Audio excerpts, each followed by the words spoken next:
Greetings,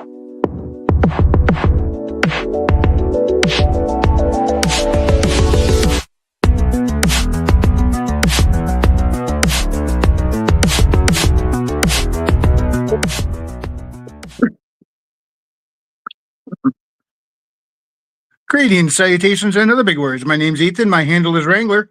Welcome to Frequency Studios, weekly wing it number 134 here on Rumble and YouTube. And none of the panelists have been able to make it in quite yet tonight.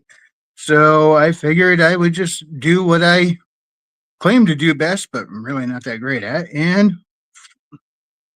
let's play a game for now. I'm going to start off with Yars Rising, and it's either Yars Rising or Double Dragon Neon. Those are the only two I have loaded in my computer, and my computer can barely handle those. So I'm going to start off with Yars Rising. If anybody is interested in me switching over to Double Dragon Neon, let me know in the chat. I got no problem doing either. Okay, let's see. Let me get switched over here.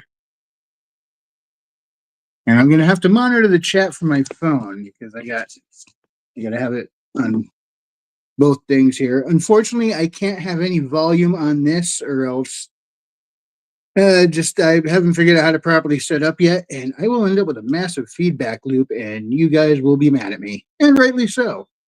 All right, so let's start a game.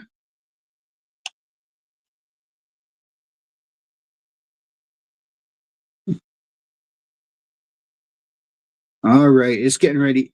You know what? I need to switch away from this for a moment and put on some background music since I don't have other people to bounce off of right now. And the video game itself, you can't hear the volume for that. Let me see. Let me get back over into StreamYards. Media assets. And you know what? I'm going to start off with some Chill Kid tonight. Because Chill Kid's always awesome. Venting O2 into Space is the name of the song.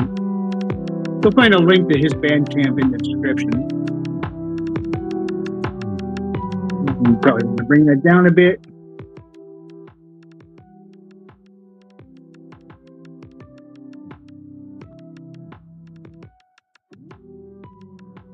Yeah, that's probably good. Okay.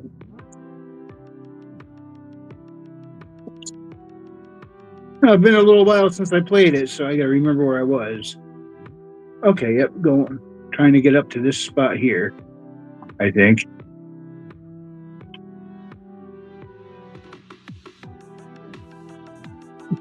As much as I like this game, I do have to admit that going from one area to another, the load time every time gets a little obnoxious after a bit.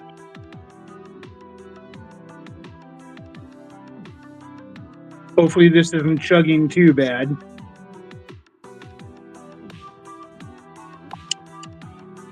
All right, Baboon. And I think we will go.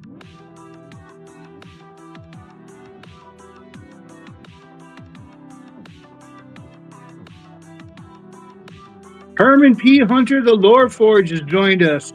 What's up, man? Well, Herman, he asked, what is this? You might remember Yar's Revenge. This is the game set in the same universe.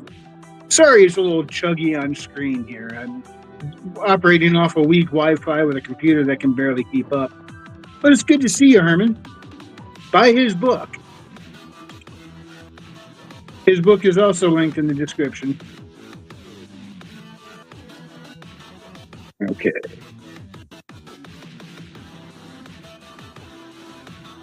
Oops. I'm used to the A and B being reversed. I've been on a Switch for the last 8 years, and now I got an Xbox controller. The B is the back button. And I keep meaning to hit A, but nope.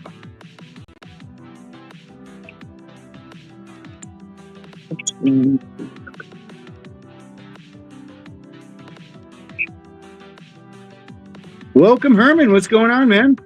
Hey, what's going on? Can you hear me? Oh, yes, I can hear you.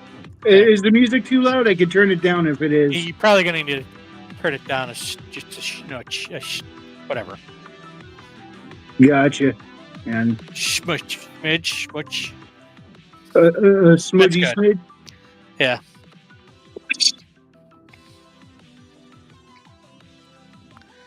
Where's your crew? Where is Billy Bob? I don't know. I don't know if I dare ask. Billy Bob can get up to Billy Bob stuff. So. But yeah, no one's been able to make it in tonight, so I figured I'd make it a game night. Well. But always happy to have you join me. What have you been up to? Well, let's see. I just got home from vacation. So, and we just got home from dinner, actually, after vacation. So we went up to Mackinac Island, and, well, we didn't go up to Mackinac Island. We went up to where my mother-in-law lives, about 30 miles south of Mackinac Island. And we went golf. Me and the wife went golfing and helped my mom around her yard. Actually, they did more helping than I did. I forget what I was doing. My son came over. My son came up and helped. I know what we did. We needed to move my my mother-in-law's washing machine and put it on a stand. And you got to understand that the area where she has a washing machine, it's like an extended closet. It's very, very small. So we literally had to pull the thing out of there onto her deck. Me and the son lifted it up onto the stand, and then with the stand, we then put it on the dolly and rolled it back. So that was an experience. Yeah, well, Herman, I hear you doing all this, and I'm kind of... Didn't you just have hip surgery? Yeah. And I got a bumped shoulder. That reminds me, I forgot to play your intro. Here we go. Gentlemen, we can rebuild him. We have the technology. Better, stronger, faster. I've thought about using AI to make that video so that Steve Austin's head is a hedge. That would be awesome. So, but anyway, so me and the son moved it up, and then after that we went out, and we went twice to a place called Iron Pig. Let me look it up here. Iron Pig. Sound like some hearty bacon. The Iron Pig Smokehouse in Gaylord. And oh my God. Oh man.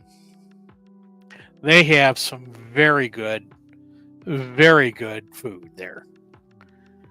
We went to there's like two places. There's one in downtown Southfield, and there's another in I think further south of that, off of, I think it's like 123 or something, one of those roads. And see, when we went up there the first night, we went out to eat, and that was was it the first night or the second night? Anyways, we went to the Iron Pig the first night, and I got their pulled pork, and their pulled pork was excellent. Oh, was it just falling apart? Oh yeah, it was great.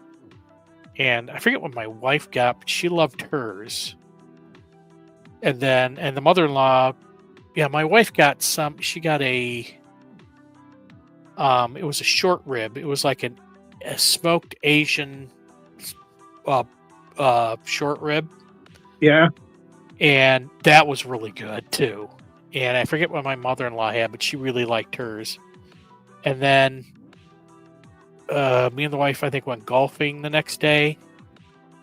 And I forget where we went after that. And then when my son came up, we went there a second time. And he got some pasta.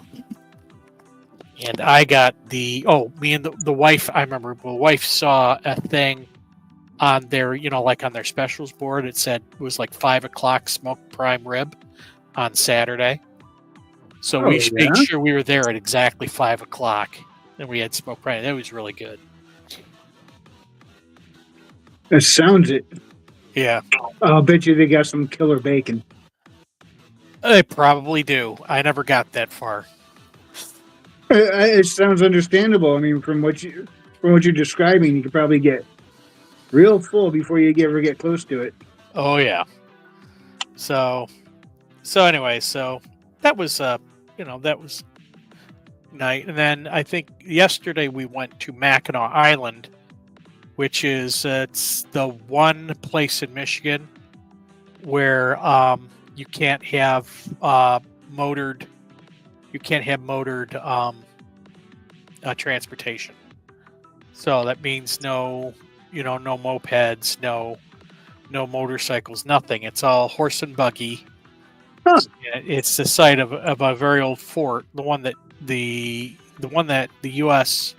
was the site of the first War of 1812, and America lost that fort. And we eventually got it back after the war was over, but so the Fort Mackinac, there's Fort Mackinac there. We took a carriage ride up and into the island and saw some of the sights and learned some of the local history. And then when we got to the governor's mansion, because the governor has a mansion on Mackinac Island for like summertime retreats and all that. So we got off at the governor's mansion. We walked down into town and we ate at a place called the Pink Pony. And it was expensive, but it was good. It was I forget what my wife had. She had some sort of chicken. My mother-in-law had some of the pasta, which used a pomodoro sauce, and I had filet tips with mushroom risotto. And oh my God, I mean, I rarely, when I sit down and eat, I rarely eat a lot. And I mean, my plate was clean.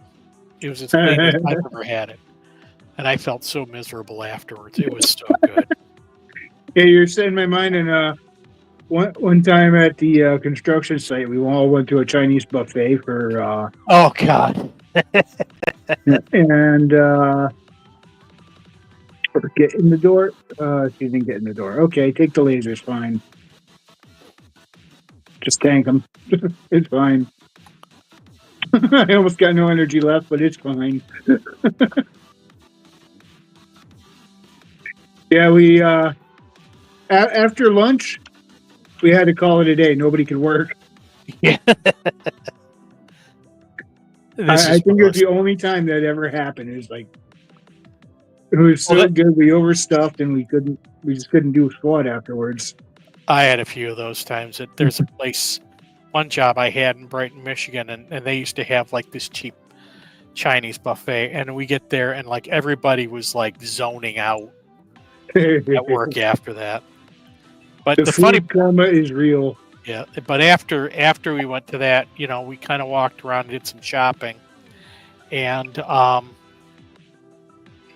the thing is about Mackinac, they're known for two things: the horse-drawn carriages and all that, and fudge. Fudge, huh? And yeah, there's like 11 different fudge stores on the island. That is not a bad thing to be known for. Yeah, but so the town has a distinct odor. The town smells of fudge and horse manure.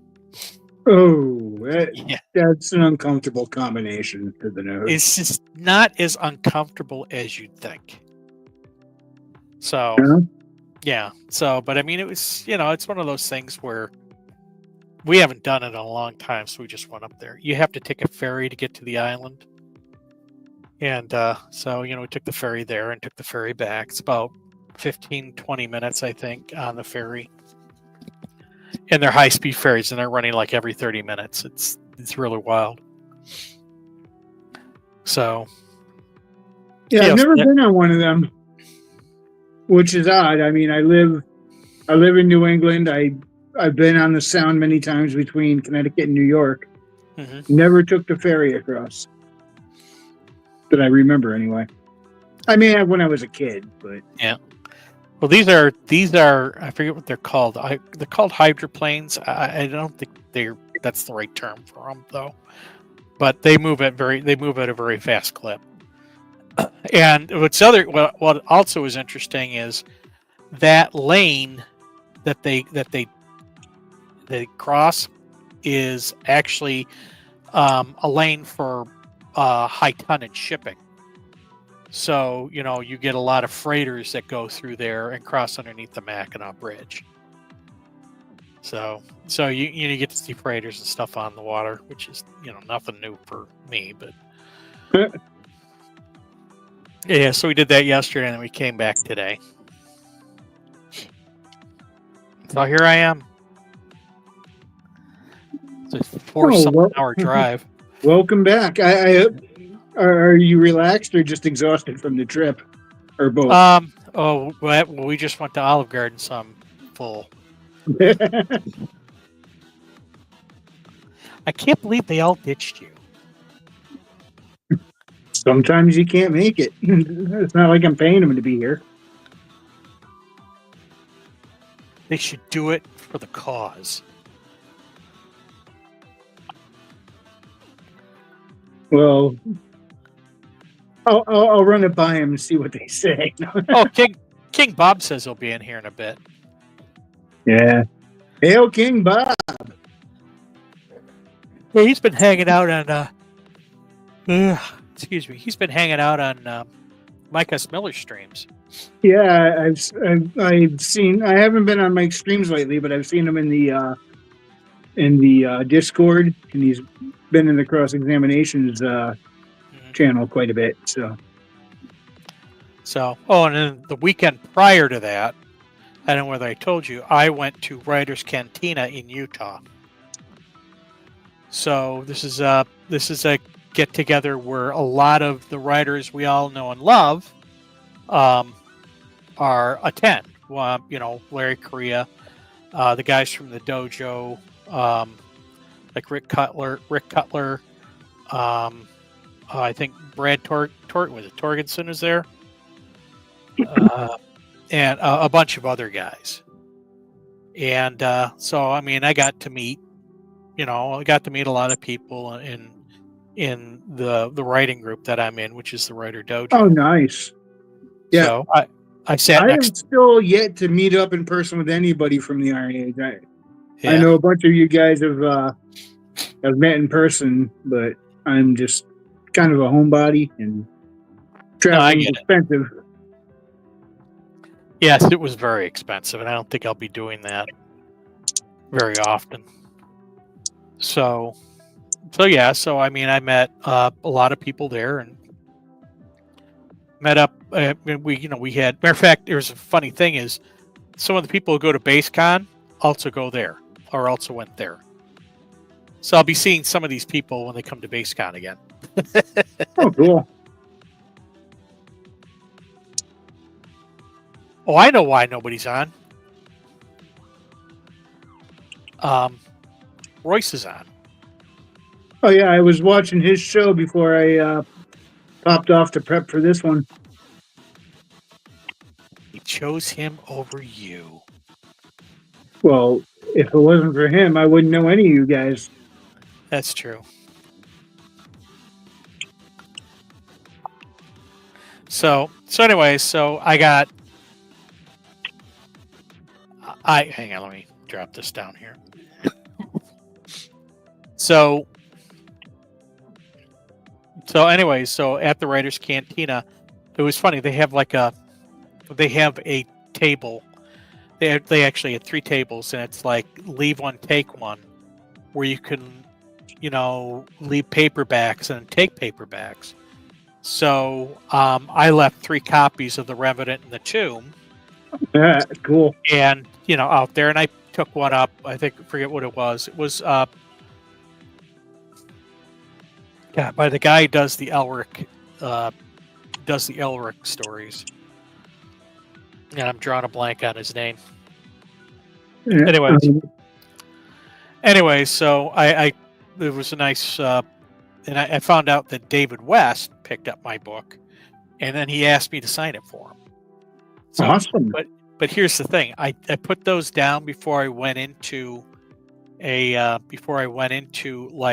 one of the classes that they had there. Yeah. And when I came out, they were all gone. So either I have very good covers or people wanted those books. Both things can be true. True. And then I met up with Steve Diamond, who's the co-host of the Writer Dojo, and we talked for quite a while. And he wanted to know who did my covers, and I think I wet myself.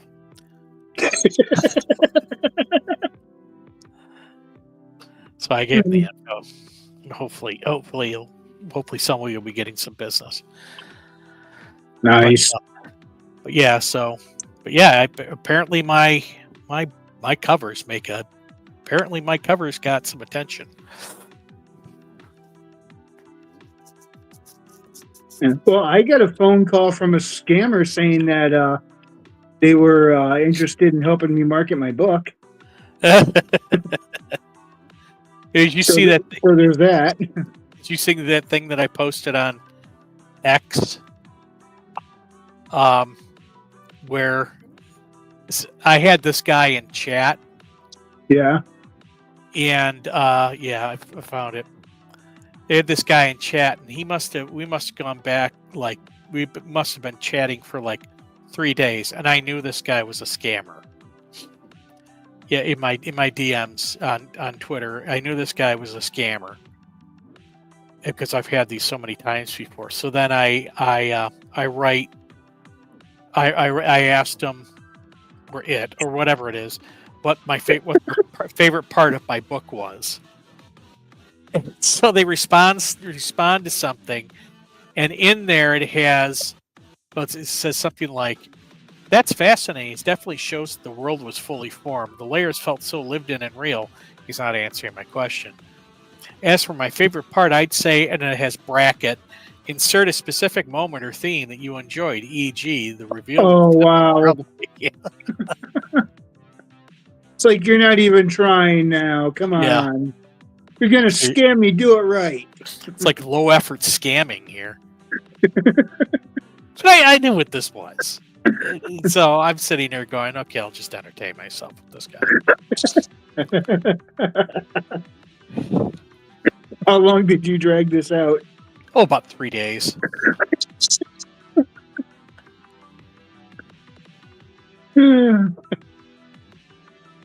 So what's been going on with you? Not a lot. Just got a little bit of writing done over the past couple weeks when we were doing the. Oops! I just got blasted in the head. That was fun. Yeah, when Otter was doing the writing streams. Oh, really? Yeah, and the last one we did was pretty cool. There were 3 of us on there, so instead of all of us talk for a set time and then reset the timer, all of us write, and reset the timer, all of us talk, what we did is we took turns. We hit the timer, one of us was writing while the other 2 were talking, and we just kind of cycled through for about 3 hours. Oh, that's cool. Yeah. So I was able to get some stuff done thanks to him. And who knows, maybe in the future, once I polish it up, it'll actually be good.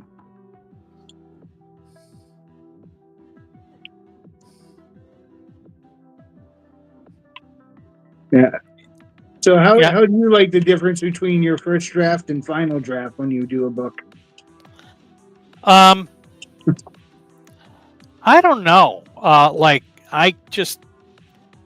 this book, I mean, the other books, it's like I felt like I had to like add stuff to it, and I had to like really, polish stuff up. But the one I'm working on now, when I got to the point where I was rereading, I'm like, this isn't this is actually not bad. So, and I have my wife reading the first 20 chapters now because I'm still working on. I think I'm probably going to have another 20 chapters before I'm done. So, and I was just telling Rich from Iron Age Media that I'm probably going to be done around October because I originally projected by July, and then in July I projected by August, and now it's August, and it's like I'm wrong. So I've done that one many times too. That's why I don't like to tell people a time frame of when I plan to have something done, because my time estimates are almost never accurate. exactly. So, and like the Revenant, the Cult, and I was working because I wrote the entire book in one sitting, and I remember near the end, I was like, okay, and I kept saying I'm about 2 chapters done, about two more chapters, and I'll be done. And then 2 chapters would go by, and it was like, about 2 chapters, I should be done. And then another 2 chapters go by. And so there's in the Writer's Dojo, I wrote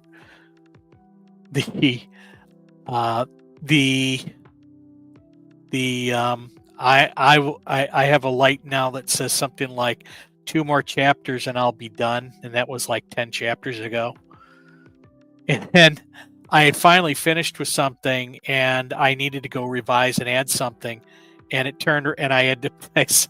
I wrote another post saying the 2 more chapters and I'm done light is now on again. What's up, Raven? Hey, Hey, sorry I'm late. I was trying to work some stuff out, and then my computer just completely crashed. And then after I got it rebooted, it decided it needed to install updates, which is always fun. oh yeah.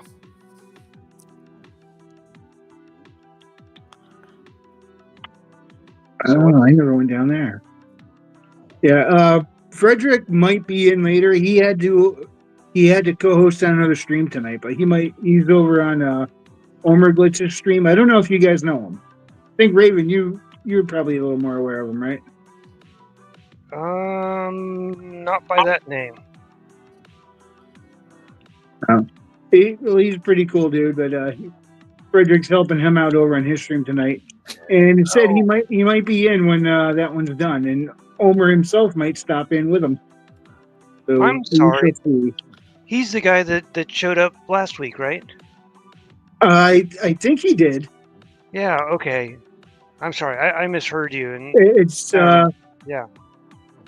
So sometimes it's actually kind of tough for me to remember, because sometimes I know he's been on here once before, but I usually talk to him over on Frederick's stream on Tuesdays. Okay.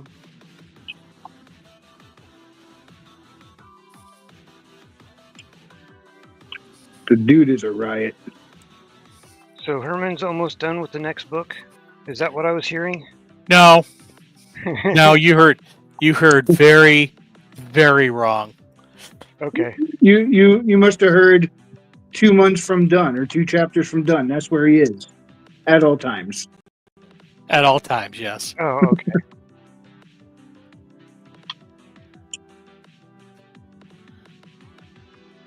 Yeah, but I noticed, like, with both my first books, or my first and second book, when I had the first drafts done, at that time that I had the first drafts done, I hated it, absolutely hated it. By the time I was on the final draft, I'm like, I think I'm actually digging this. I never felt like that. I always felt like when I got to like the part where I was done, where I wasn't like actually fixing anything. I was just kind of like rearranging stuff in incremental bits, and that's when I was like, I think I'm done now, because I'm not. There's nothing I can add or fix or whatever. It's done. Mm-hmm. So, but I was actually, in all of them, I've never really truly satisfied with what I wrote. So,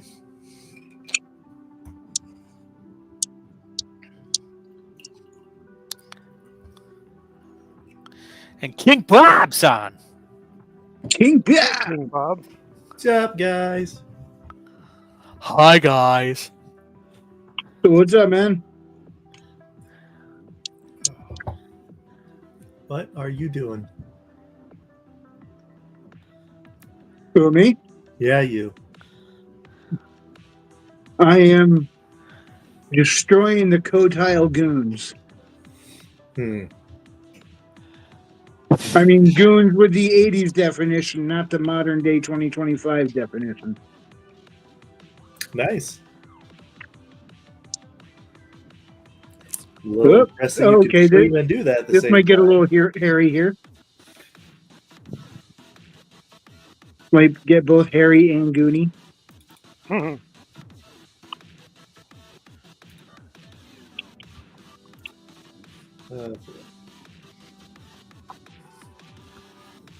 All right, let's just skip to the part where I get my butt kicked.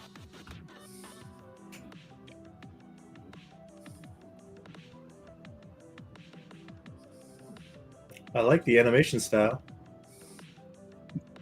Yeah, I do too. Too bad it's not coming across quite as smooth as it should, but Oh, it even tells you what song is playing and who did it. That's cool.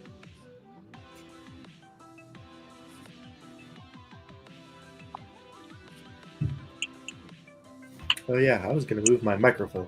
I forgot.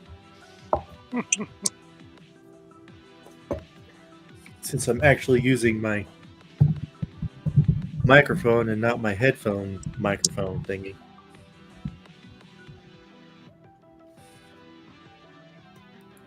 uh-oh. My very expensive Audio Technica. That was not expensive at all.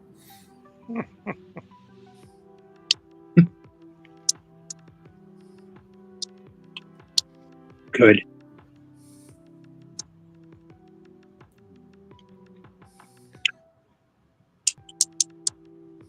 You know, that seems very contrary right there. What's that? There's no reason for us to be fighting, you know. Oh, by the way, I want your blood. I'm confused.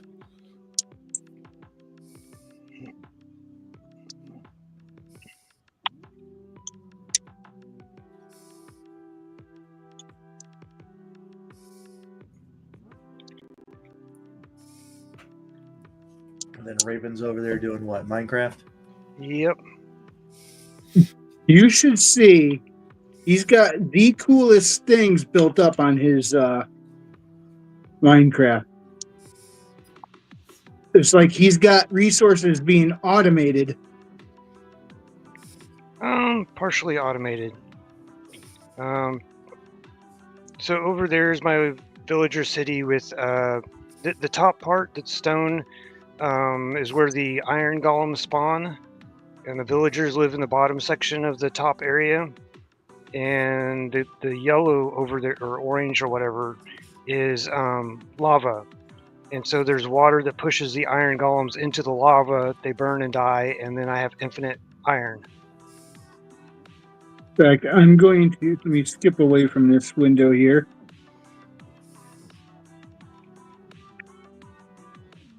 And boom.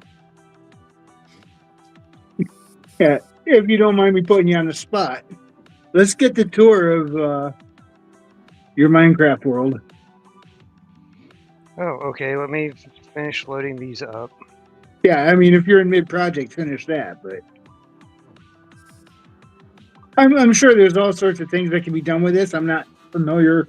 I've never played the game, so I'm not as familiar as most people. But from what you showed me before, it was like I just thought it was kind of genius. Yeah. So what I'm currently in is I'm in my monster spawner. The central cylinder is where they all fall down. Let me get up to the top and I can kind of show what each of. So I have multiple floors, and each floor is kind of designed the same way. And it's basically You've got water in here that pushes the monster to the center spot, and then they fall down the cylinder in the middle. And you just keep building layer upon layer. And your unfinished ones that you want to keep lit up so that monsters don't spawn there and start attacking you. But the lower ones, you'll see I've removed all of the lights. Hail But Cross Comics, good to see you. that causes the monsters to kind of spawn in the same area, and then the water spot kind of breaks their fall, so they don't. Most of them don't die. There's still a couple that do. Because you have need for them still. Yeah, so they end up landing here, and then I can kill them. And that's the other thing is whenever because they drop down so far, most of the damage has already been done to them. So in most cases, you can just hit them once or twice, and they're dead. And then, so You get pickups from them or something? Yeah, so it's a combination. The little bubble here that floats off, that's experience. And then you can also collect their gear. And then I've got like multiple different resources down here for collecting stuff. Because as long as I'm working in here, that's whenever they spawn. Whenever I go out and look at other things, like whenever I go over to the other area, they don't spawn. And once it turns daylight, I'm probably going to go and chop up this big, huge block of wood. Because I need some more wood. But over there, let's see. Yeah, I can go ahead and go over there.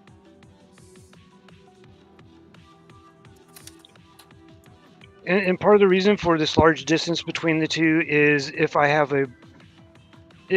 anything too close to this area and high enough up that is not the glass is a non-spawnable area, so that's why all of it's glass. And so the golems cannot spawn on the glass, but they can spawn in the little area up here that I have designated for them. And so whenever the villagers are awake, if there's enough of them, they start deciding, there's enough of us, we need to start spawning iron golems to defend ourselves from the various different monsters that wander around and stuff. And so the iron golems will spawn up here, and they'll get caught in the water, and it drags them down into the lava. And then they end up, the lava eventually kills them off, and they go through this area, and they collect the iron and the poppies. And so that's what I'm actually came over here to do, is collect the poppies. That gives me, I have one section of each of the different types of villagers. So everything from the archers, the farmers, I think the clerics are down there. These are the scholars, fishermen. I've got one section for each of the different ones. And so, like these guys, I can sell them the dried kelp. So that's why I'm always cooking kelp, is I end up having an infinite emerald source with the kelp and the iron, because these guys and these guys will buy the iron ingots. And so I can turn in the iron ingots that spawn up above and turn around and hand them off to these guys and make emeralds, and then I can use emeralds to buy everything. And See, this is what happens when an economist plays Minecraft. And more of an engineer. But then I can use the... I've got so many emeralds. I've been using this map for so long that I've got too many emeralds, didn't know what to do, and I had this big huge hole because of the monster spawner thing. You have to clear out all the underground areas underneath the monster spawner, or else the monsters spawn down below instead of up in the upper area. Now, the villagers living there, was there a village in place and you pretty much built down underneath them, or did you populate the place somehow? Nope. So, I had to get them up here, and that was quite a task in itself. But basically, you can use mine carts, and so I would get them. There's a village way off to the west, I believe that is, and there's a couple down to the south. Nothing to the east. There will be another one to the east once I get that done, but there's one a couple way off to the west, and I just brought them via boat. And then once I got them off the boat, I got them into the minecart, and then I ended up getting the minecart up here. And then once you get them up here, you can just you can get them to make more. So you abducted a bunch of people from an uncontacted tribe to use as labor. They've got a comfortable lifestyle because they're fully fed and stuff. Let's see. Let me go. I've got full of poppies, so let me go and empty those. They're also slaves. Yeah, he shoved them all into a train car and shipped them to his place Yeah, so like in Minecraft. where is it? Yeah, so here's some of the rail and some of the mine carts, and I've got a setup over here. Kind of shows like some of this stuff. Like if you pop the button, it powers that rail, and I've got some of my other different redstone things here. Like this lever pops that up and down, and so now it's down. Now it's up. And I've got 3 areas here that I've set up to grow kelp.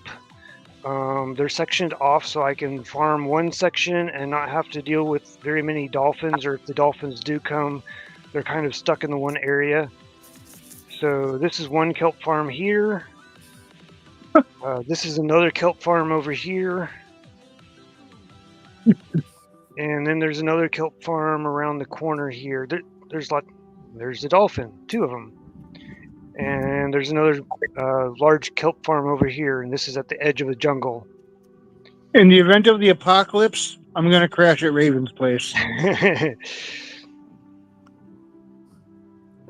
Yeah, and then I've set up torches along the way so I can kind of get an idea as to where I need to go for them. But there's jungle all back up in there, and then there's like a savanna back over in this side. And let's see, I think this is you need the torches to keep track of where things are from one place to another? They're useful navigation beacons, but also like monsters can't spawn in well-lit areas, but they'll spawn in between. Let's see. Light the beacons. Yeah, let's see. I think this is... No, I've got more distance. But yeah, turtles. And this is the desert area in here. You're cruising. Yeah, boats will move fairly quick. The only thing that I think I've been able to get to move faster than a boat is a minecart that has had a lot of the active rails. Because if you line up a bunch of those, you can get them going really fast. But you have to have a lot of distance to do that. What's swimming along with you? The dolphins? Yep, I've got 3 of them now. Yep, there's one of the buildings. So here's one of the farms. There's another...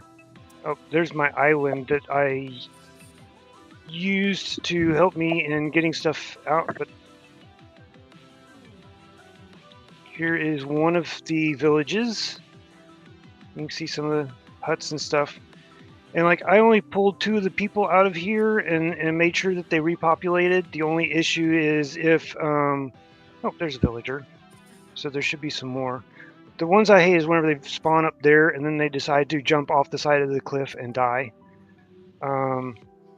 Oops, and there's another villager. So there's at least 2 here. They've got some farmers. There's another one inside that one. And there's an iron golem. So as long as they have a farm, they can reproduce, and they will reproduce up to however many beds that they have in the town. Cool.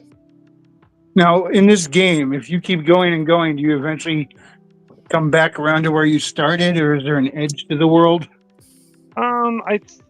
So it kind of tries to just auto-generate regions as you go. The more regions that you cause it to generate, the more hard drive space it takes up. It doesn't eat up as much RAM depending upon how many people that you have on a server, because it just loads in whatever regions that you're in. Here's a waterway that I built so I could use the boats to get through here. And I think I've got 2 villages on the other side of this. One is pretty close by and the other one's a lot farther. But that way I could get different types of villagers, because the villagers in different areas wear different things. And so here's one. This is like the other one. So these villagers should have similar clothing and such, like red shirt. And this one has a lot of people in it. And then the other There's 4 one, red shirts. yeah. Savannah area spawns lots of red shirts. Florida And then man. there's the other village down there, and so I just needed to grab like 2 from each village and took them over and then just populated them over there.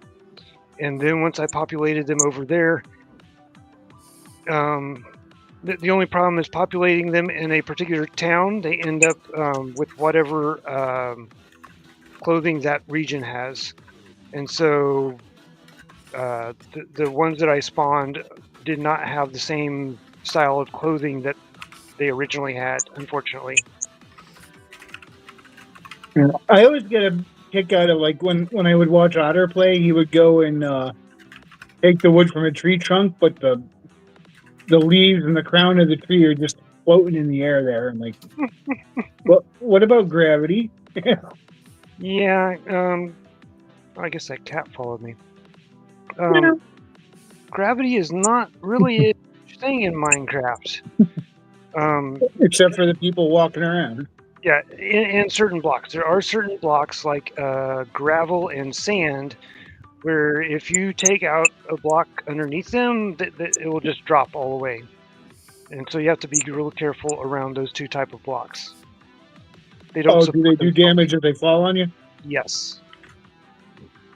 And But if you trees jump off, and leaves, they can float. They're cool. yeah. So The Pandora stones. leaves are interesting because if you harvest the leaves, then you can place them as a normal block. But if you've not harvested them, like if you just got a normal tree and you chop the tree down, then they will eventually end up despawning. Huh. Why Yeah, did he kidding? follow me? Yeah, and so this was one of my little areas that I had set up, and I've got some food and some other things that I collected here whenever I was using this in order to get people off of there and try to build up some stuff way back at the very beginning. And oh yeah, this is an interesting little cave area, and did a bunch of exploring down there and stuff, but I liked a couple areas that I just kind of set up. Let's see, I think there's another area down here to the south, which if I can find the spot at night, it's really cool because everywhere under the water is lit up. They're almost everywhere. And, that the sun's gone down. Do you have to worry about opponents spawning? Yes, but considering I'm out in the ocean, all I have to worry about is like this little area that I'm coming up on here may have some undead spawn out of it. The magma blocks cause problems for boats. I think if this is one of the areas, it's been a long time since I've been down this way. This looks like this is a ancient portal. And so that's not where I'm going to go through. Let me see if I can pull up my... Oh, see, spiders spawned. But the spiders do not like to swim, and so they will stay on the shore. and there's a skeleton. So yeah, I do have to be aware of stuff that spawns at night, but as long as I'm far enough away, and ooh, there's a whole bunch of zombies, and the zombies will come out in the water, but they can't get to me until they drown and become drowned. Now, the undead in this game, is there lore to that? Why they exist? That I don't know. I've been playing, or I've had Minecraft for so long that whenever I first started playing, they did not have any monsters. Oh, it was just it was just a sandbox? Yep. Now, granted, that's what creative mode is, but I like survival mode. Once you figure it out, then you know how to play it and stuff. But this was added in one of the newer, well, quote unquote, newer releases, like 4 years ago, maybe. So it's somewhat new, but not a whole lot new. But it's still kind of cool to run into one of these areas that's well lit, underwater, all the coral. Cool.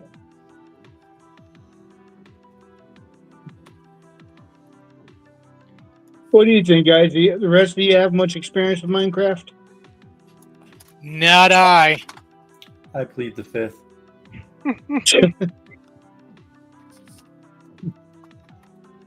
That is neat, though, the glowing coral and everything.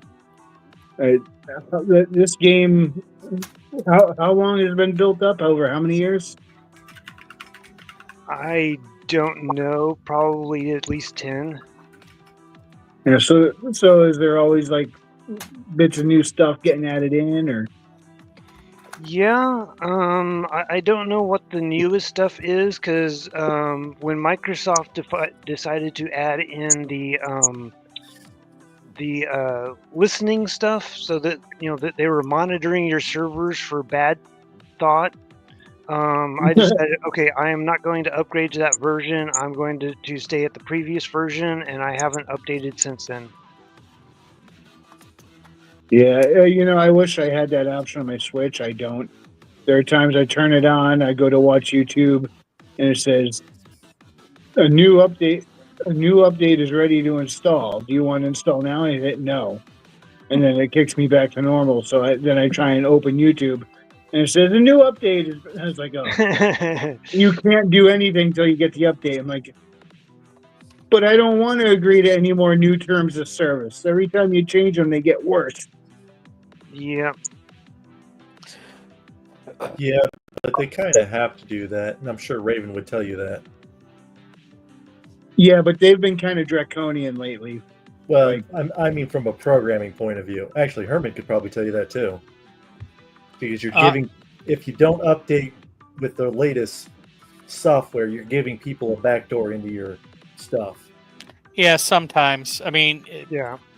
it really depends. A lot of the updates, when some of these updates go out, it isn't just security updates. It's also bug fixes. So Yeah, that too. Yeah, but usually with the new updates are new terms of service where I own less of the equipment that I did 5 minutes ago. yeah, frickin' programmers, jerk faces.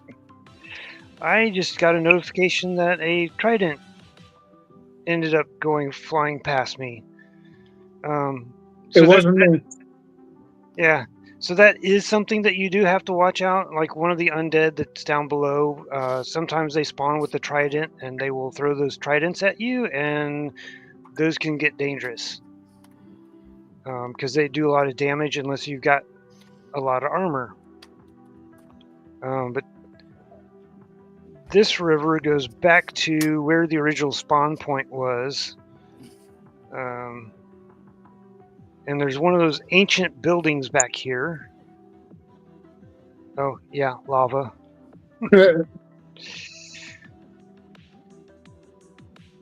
And some of the ancient buildings and stuff that they have are kind of interesting. Like this here.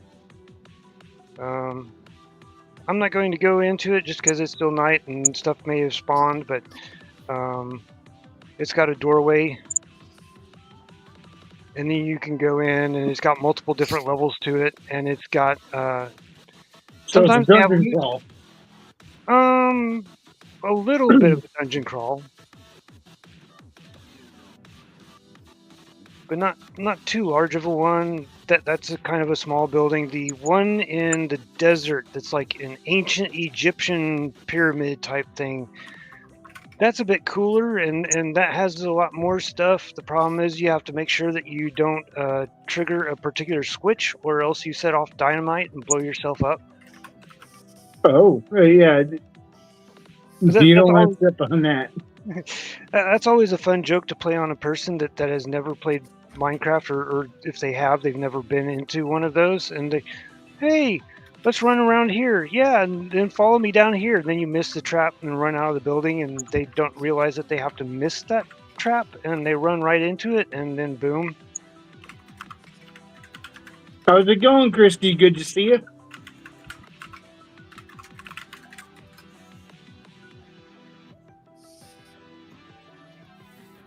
It's funny the delay between when she writes "Hey Herman" on YouTube and when it shows up here in the actual chat, because it comes in here faster than it does on YouTube.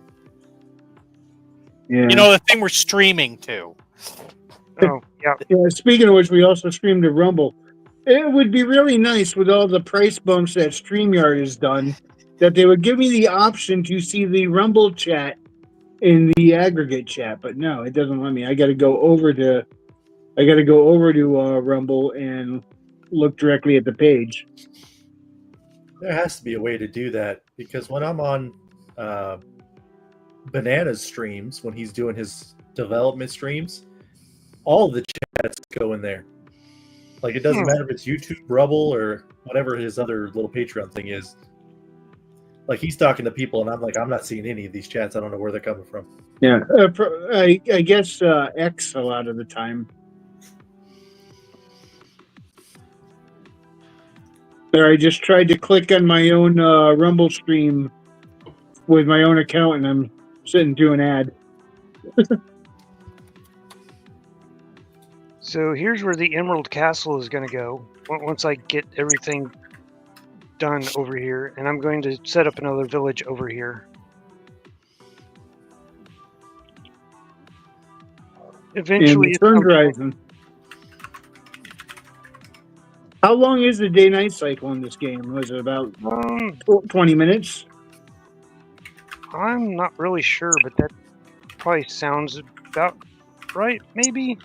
Yeah, because it hasn't been night very long, and the sun's already rising. Yeah, night usually isn't that long unless you're not unprepared for it, and you're trying to flee everything that's trying to get you. And then, like, night, it lasts forever. Cat, now, is that cat still following you around? Probably is. Maybe. I don't know. He was supposed to be sitting down because I usually keep just a cat in the boat, but the white cats, I think, were supposed to be in the old village that was over there that I started off in. Well, according to the lore in The Mummy, those cats should keep the zombies away. Yeah, unfortunately in Minecraft they don't keep the zombies away. They do keep the flying things away. I can't remember what they're called. Birds? No, at night there's these annoying things that tend to spawn, and so if you don't sleep at night, they will start spawning at night, and they like attacking you. Christina just called you a mosquito. So this is the courtyard of this area. Yeah, I'm going to carry my cat around as mosquito repellent now. Say, it must be some kind of Minecraft insult I'm unfamiliar with. You mosquito.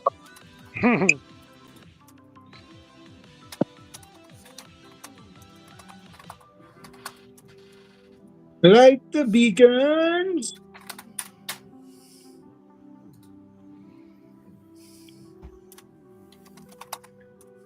So how did you secure all the pumpkin blocks?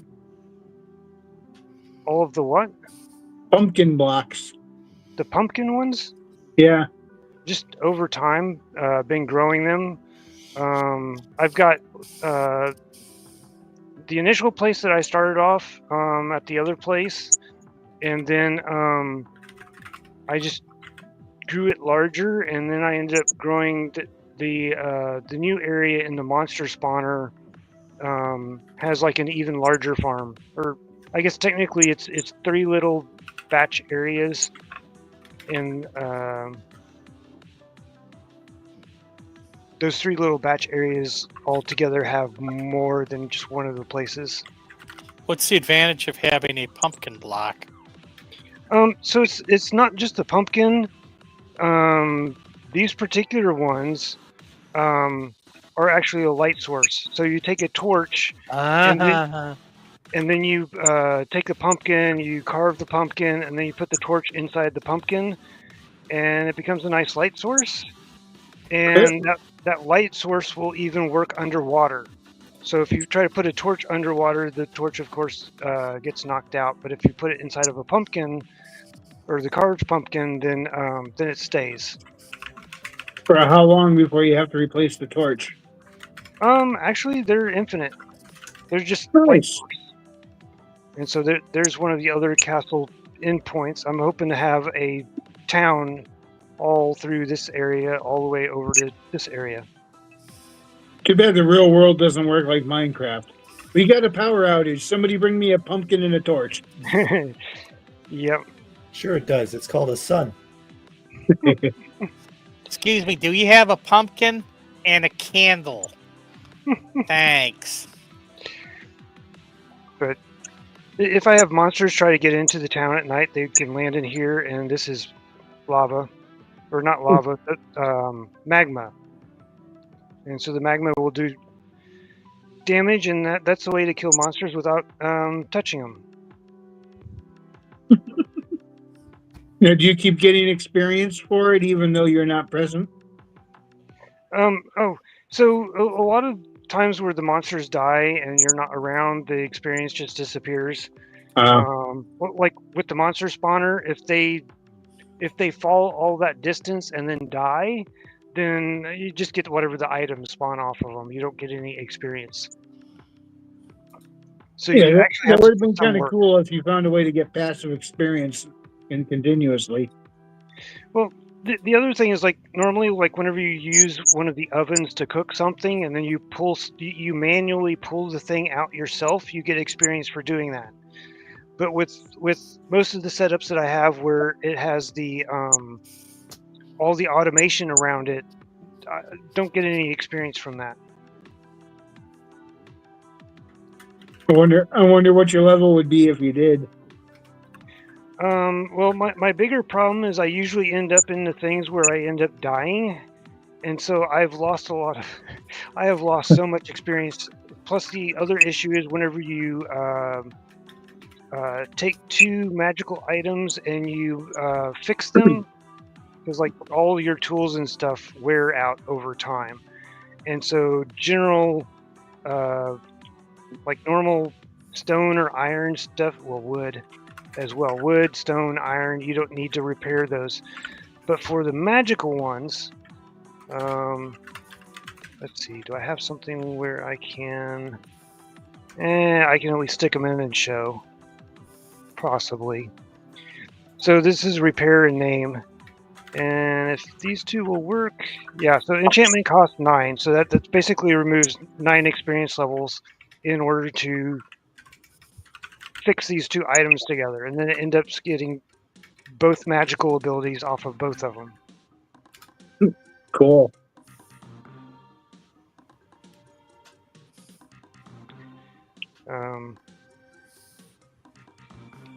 So Herman, what's one of your favorite games? I used to really like Diablo, but I don't play it anymore.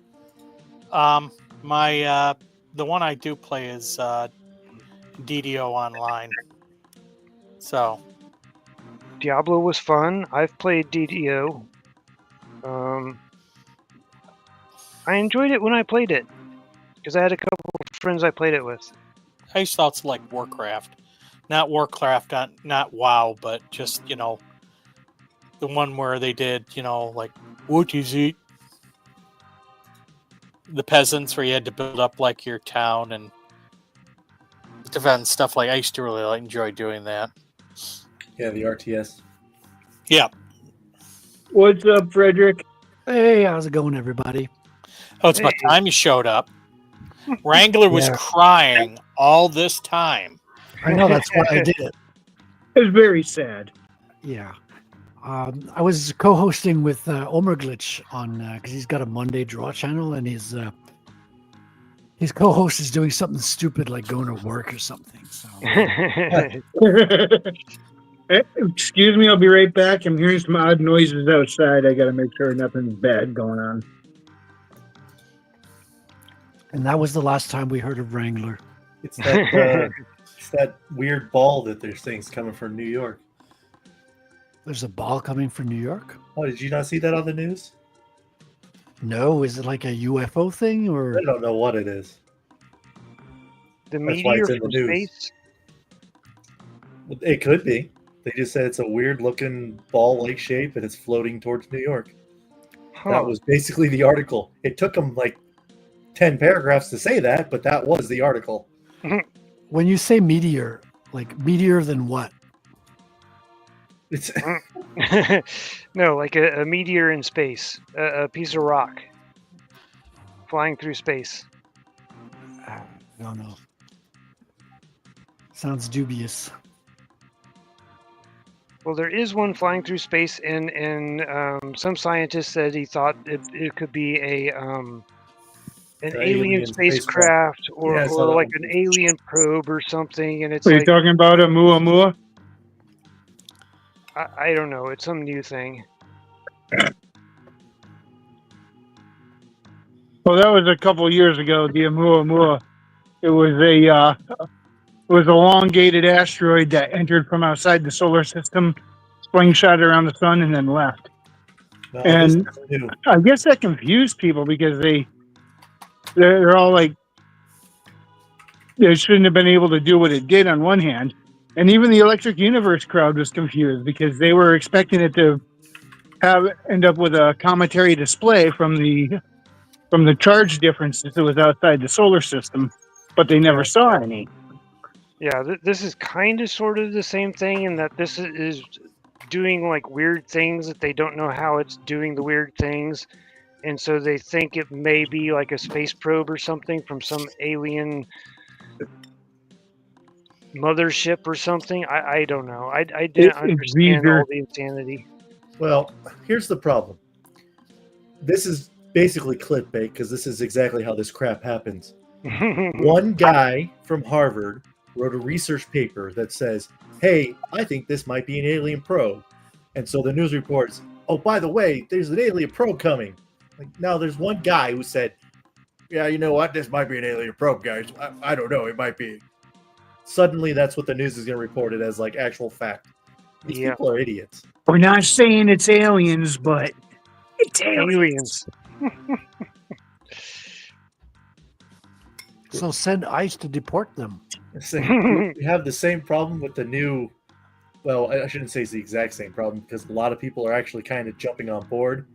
But there was a research paper written by, I think it was 4 astrophysicists, if I remember correctly, about a theory about how this universe is actually us in a black hole. And now everybody's jumping on board. Oh yeah, it's actually we're in a black hole, guys. Christy says, no, not the probe. Yeah, I think a lot of Nate- scientists are getting probed these days. You know what? I got just the guy.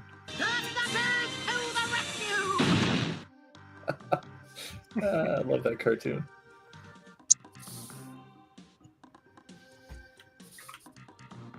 Christina says, no, not the probe. Hello, Paul's that been up Christina. there? I think you could do a better Christina impression though. Yeah, now I wish Otter was here because he would have one heck of a story to tell you from the game last week concerning probes. Oh no. I'm not going to tell it. I'll wait till he gets the chance because he is so much better at telling it than I am. It'll land flat if I tell it to you. But if he or Billy Bob end up on here, I'll let one of them explain it because this is right up their alley.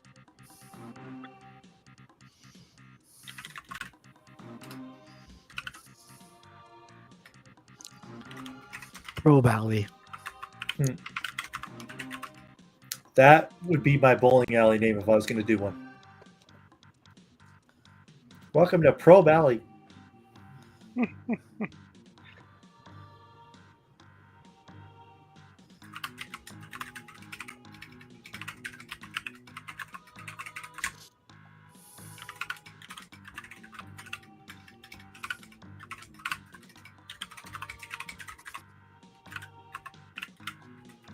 You guys got to stop talking over each other. You know, it's. I heard somebody was typing and I didn't want to interrupt. Oh, is trying- that my keyboard? That was I have my- no idea. I'm sure you guys hear my keyboard all the time when I'm typing. Oh, I couldn't think of anything to say, so I figured I'd let the tapping do the talking. Yeah, it's probably me because I like clicky keyboards. I'm one of those. It's got to be a Clackety mechanical clack clack keyboard. clack. One of those. Yeah. people, It's huh? got to be loud, I love it. obnoxious. I use Reds, man. Reds are all the way to go. Oh yeah, yeah. I've got a desk keyboard in the other room. Love it. He's clacking them keys at top volume because right now he's writing about a guy riding a Harley. Loud pipe save lives. Yeah. That's true, though. I have a motor. Well, I had a motorcycle. I almost got killed so many freaking times because drivers are stupid. Oh, I know. I used to ride a motorcycle all the time. I miss it, but I probably won't do it again. Been I was years. told I'm not I'm allowed. clumsy now. Yeah, I'm getting a motorcycle next year. Well, the question though is, For research. are you doing street bike or crotch rocket? No, it's not I had the a crotch cruiser. rocket type. It's not a Japanese crotch rocket. It's gonna be like More of a dirt bike style. no more street bike. Yeah, street bike. So a cruiser. Yeah, cruiser. Yeah. I used to have a what was it, it was called a Vulcan 250cc. The thing looked like a scooter underneath me. You had a 250? Or Little guy. yeah. It was a sharp looking bike, but it was just a little too small for me. I rode around on that thing for years anyway. We Yeah, had I the s- opposite problems. You had a little 250. I had a freaking 1500. Ooh. I did not need a 1500. A 650 or 750 or something like that would have been fine. I started on Oh, a 100 dirt bike, Yamaha dirt bike in the woods. Literally going, on old. We had like old railroad tracks that were taken off, so you just have like a linear path of gravel that you could ride down from village to village. It was good times. That does sound like fun.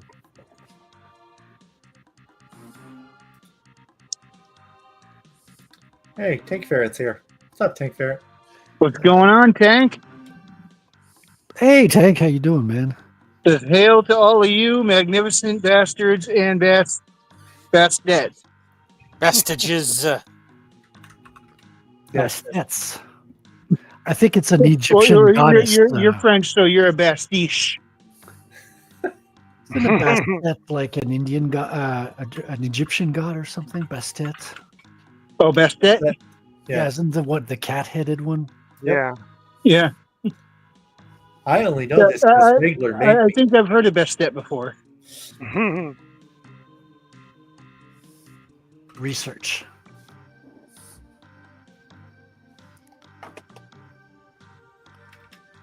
I know she's a crazy cat lady. Aren't they all though? Much like Christina. Oh, burn. Now she's going to yell at me.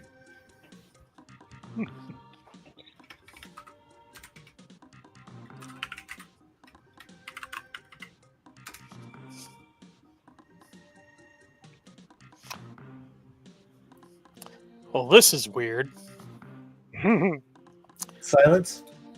Yeah, over the weekend, while I was away, I was looking on my phone and I got 2 new reviews.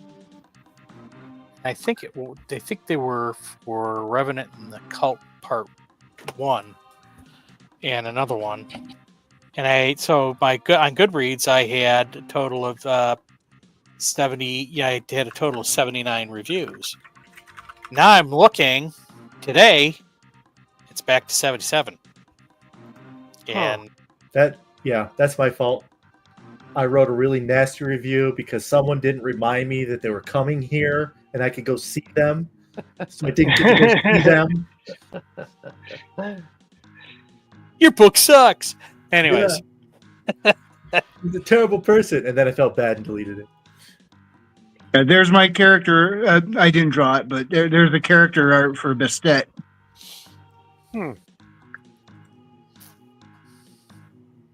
And then I asked Grok to try and do her in the style of Mighty Max, and that's what it came up with.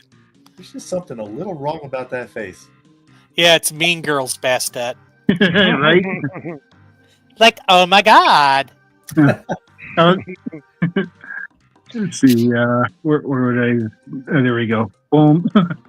Yeah, she really does look like. Can you believe what she's wearing? Yeah. That's the actual art I had commissioned at one point for Bast. I think she looks like a cat goddess. What do you think? Yes. Oh yeah. You know, to be fair, even with that angry eyes looking thing, that's still kind of cat-like.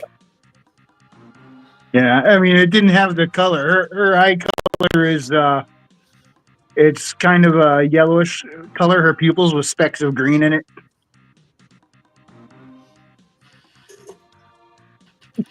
She had a much bigger role in the second book than she did in the first.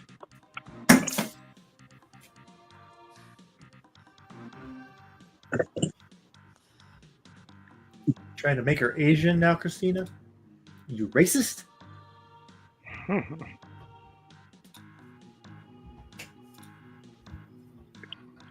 You dig the epicanthic fold there, Christy?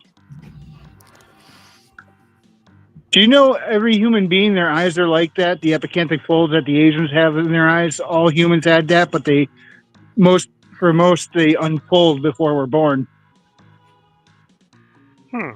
I did not know that. Interesting. Little bits of useless knowledge. Did a scientist say that? Did they write one research paper? Stuff that is forever stuck in my brain. Yep. Oh, Well, I man. heard it. I read it somewhere like before we were all on the internet. So, Yeah, I gotta tell so you. take that as accurate as you assume. Yeah, as I was saying, us BS artists, we hate the internet. We can't just make crap up anymore. Yeah. Dude, Right? remember before the internet when we were kids and we used to just not know stuff? And you'd ask a question, I wonder if this, and then you'd have like the most idiotic kid in the group would just make up some lie and we'd all believe him. Dude, that actually is one of my, I don't know if you'll call it pet peeve, but something that drives me absolutely up the wall is when people ask questions that I'm like, you can research this your freaking self. Why are you asking? Like, I understand theological things that you're like, I don't know if anyone can answer this, but you're something like, dude, I wonder why the sun is red. Okay, look it up. Stop. Too many psychedelics. Oh, Well, an that's otter a has, different- a that's- wild otter has appeared. Who let the otter in? Hey, Otter. I may have done that. Oh, now Otter shows up. Yeah, Well, now I in understand. time too, because we were talking about aliens and probes, and I thought you might have a nice story you want to share from the weekend. Well, somebody got probed. It was only Got this probed? time that they wanted to. It reminds me of that Family Guy episode where they said, no, Quagmire's out of town right now. And the cutaway was him on the flying saucer with the aliens. And they're like, oh, no, we retired the probe. He's like, oh, but you still have it, right? Anyways, that happened. It was, talk about a second encounter with the Sesame Street Martians that didn't go quite as expected. It Sesame threw Street all of us Martians? off. Yes. What's this? Wait, the Sesame Street or the Muppet Martians? The Muppet Martians. I mean, it's both. Yep. Technically, they are from Sesame Oh, Street. they did appear on Sesame Street once. Yeah. Roll. Crossover. Only this time, Nikolai's character was like, yes, please. Yep. Yep.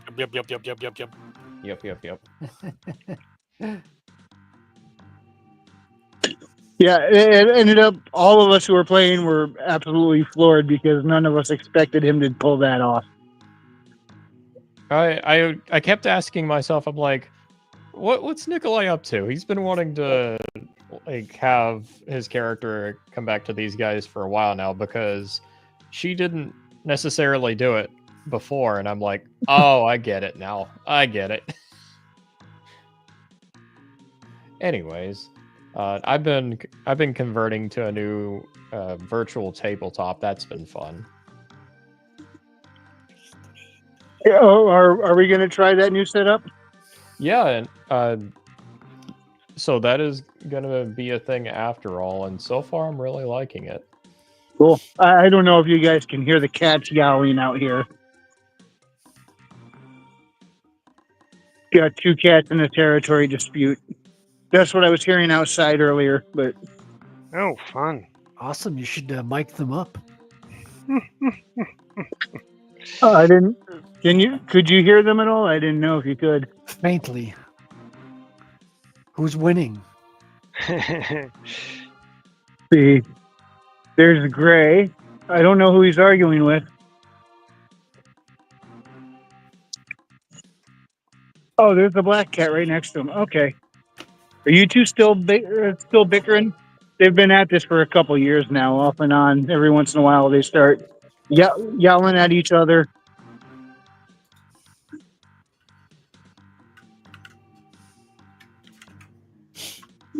Well, somebody just joined. It is Omer. Let me get him in here. Oh my god, it's Omer. Hey, Homer. My mic sounding. I have to make sure my phone is correct.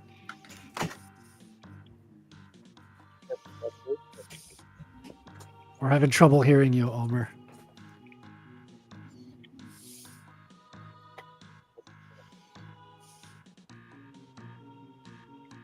Should probably warn you, I can only stay for another 15 minutes. Yeah, I can Alright. only stay for another 5 hours. You'll probably be here on your own at that point because I'm not sticking around that long.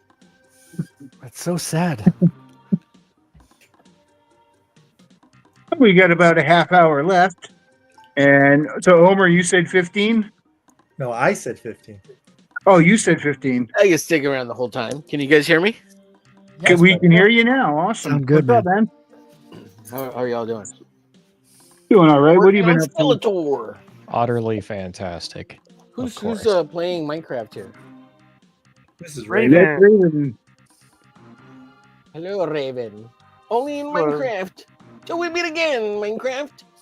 Yeah.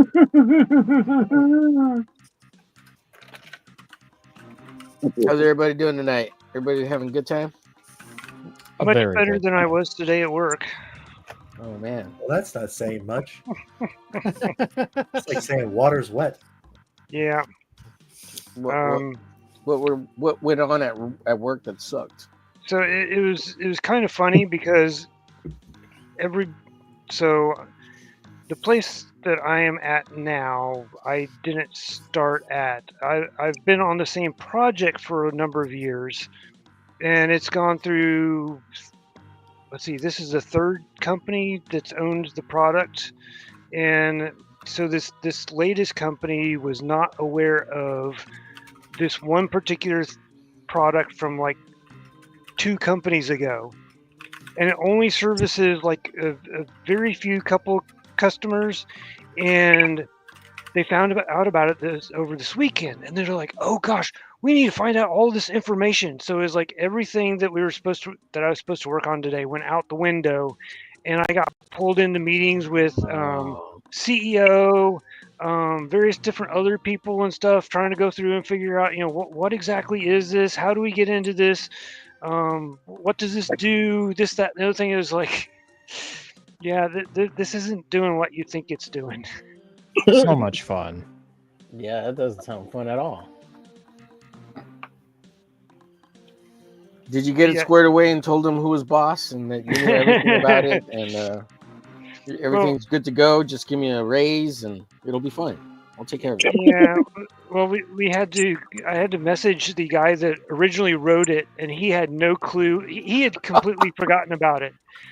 And so then I messaged the previous lead, and he was like, "Oh yeah, go in," and basically we had to go into AWS, and luckily this particular box is set up so that you can pull up the terminal via the AWS services, because a bunch of them are not set up that way. A bunch of them you have to have an SSH key on the box and have a user login and all this stuff set up and everything.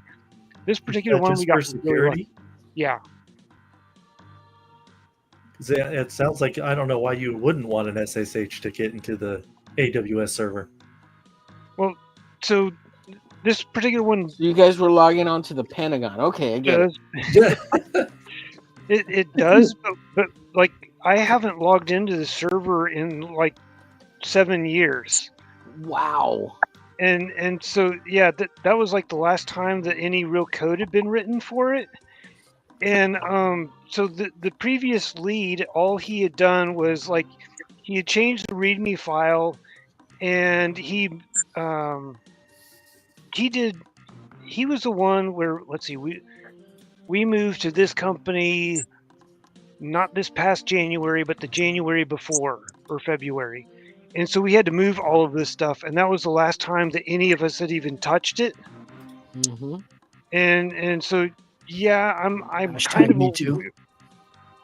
I was kind of aware that yeah, it exists, and I kind of know it does this or that, but we've not looked at it in 7 years, so I can't tell you like what kind of data it has, other than like it has the user logins. Isn't there a new like computer science program stuff that's out there that's called like forensic computer science? Because there's like because you're doing forensics, right? Like on ancient like computer stuff. I thought there was like some school that was starting some. That would have a different name. Yeah, this is you're thinking of the Indiana Jones hacking department. Is that what it is? Well, I'm just so ancient that I'm even older than the code. So yeah, because like 7 years ago, like you guys could have birthed a new employee and like taught it to code with. Yeah. So I think you guys are all going to be nothing compared to Herman. From what I've heard, from what his programming language stuff is, it's old school. Oh yeah, baby. Now, isn't there like like I'm not a big like I like computers. I know about computers. I understand a little bit of like basic coding, and I know web stuff more. But isn't it like if you know like the oldest codes and you can program in a really old code, like isn't that the more secure, stronger stuff? Just, well, like, I don't know. As far as the career. Yeah. Having like a background in something like C# or even Java, although I'm more on the Windows side of things. Mm-hmm. The C# is still, hey, man, it pays well. The C# is still kind of king in that area. But on the Linux side or the Unix side, it tends to switch off periodically. I'm not sure that Java is still open there, but there's a lot of frameworks and stuff that you use. Java is still very Linux, much a great skill to have. Java is awesome still. And the funny part is if C#, you can actually program in Java. That's true. So, I mean, it's That's like good. I've literally taken stuff that I've written in C#, I've copied it over to a Java project and just changed the headers. And it literally worked. It's so C true. is just Java, but Microsoft saying, I want to do it my way. Exactly. That's exactly what I was going to Microsoft say. What's Microsoft Visual Basics? Is that what it's called? Or- Visual Basic is old school, or- but Yeah. it works. It's like one of the easiest things to learn. But Visual- Microsoft is C#.net. That's Microsoft stuff. the thing Oh, is if you know Visual Basic, VisualBasic.net. Sorry, if you know VisualBasic.net, you're like just syntax away from C#. Yeah. Exactly the same That's fair. things. Oh, okay. I got started in .NET around the time of Visual Basic and C# when they came out. And the funny thing is at one point Visual Basic was ahead of C#. Well, that's not the case anymore. Hey, Herman, you'll appreciate this because you're old. You know what my first one was? Thanks. Thanks. My first one was GW Basic. Yeah. Oh, I remember that. I learned QBasic. I remember that too. I don't know any of them. I used to mess My around entry with Basic when I was a kid. My entry point was a little bit of JavaScript, and then I went straight to C++. Fun Oh, time. C++ is the other one I was thinking of. Yeah. Dude, yeah, And- JavaScript is just such a stupid language. well, yeah, but JavaScript is still very, very. It's very- That's the problem. Everyone uses it, but Yeah. it's Very it's a stupid ubiquitous. language. It can be used in a ton of ways. Yeah, but Also, most it people, has. most people who And- use JavaScript don't know how to program in JavaScript. Yeah, They and I was just- about to say, and it can go wrong real yeah, quick. they're Yeah, I installing read that libraries, section, and they've got damn it. conflicting libraries, and it's just a nightmare. I did a lot of web development. I'm a Unix guy, but I learned JavaScript, and I got JavaScript fatigue one day. Are they still using C++, or is that out? Oh yeah. Oh, yeah, no, they still use The yeah, latest I Mortal started- Kombat was in C++. I started with C++, and doing a lot of the patch stuff on Linux is C++. And then same with like with PHP, which that's what our main application. Well, the product that I work on is in PHP, but in a lot of cases, like I've done submitted patches for PHP, and that's all in C++. And then our other application that the company that bought us, all of their stuff is .NET, and the .NET developers don't know how to program, and they're trying to figure out how to merge both applications together. And instead of doing PHP or .NET, what they want to do is do everything in JavaScript. And I'm like, You're out of your mind. yeah, doesn't I'm make like, are sense. you How do you do bonkers?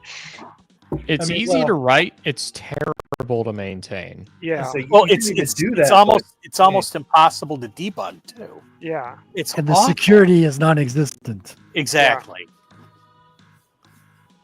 Speaking of JavaScript, this VTT I'm looking at, you write your macros in JavaScript. I'm going, oh boy, this is fun. Yeah, I had to do that. I was doing because I am right now. The company I work for is moving a financial app off of COBOL, and we're doing it to C#. And I originally, I was using Visual Studio Code, which I forget didn't use JavaScript. It uses Microsoft's enhanced JavaScript. That's me using the air Oh. quotes. Brother. And oh my God, you want I'm to talk sorry. about that? Yeah, I might as well just have taken a nail and driven it through my skull. Yeah, the only people who still use COBOL though are like banks in Orc City or something. And Herman, Well, he's old. 50% of the critical systems are still in COBOL. Yep. And the stuff that these guys were using and actually to an extent still use is like number one. They've got all their numbers. They've got all of their numbers exact, as far as how they code stuff. and converting it is the hard part because you've got to preserve how they calculate their stuff, and it gets real tricky real quick because you've got to match like to the penny. Oh, dude, And- and JavaScript doesn't Yeah. even do math properly as well. I know. Doesn't NASA use Cobalt? Probably Everybody. somewhere. Yeah, the government, everybody does. Yeah. So it's very tricky. And the funny thing is I've had guys who do this who have systems that convert it, and they do a really shitty job of it. Tell me I'll fail after I've like converted about half of their system.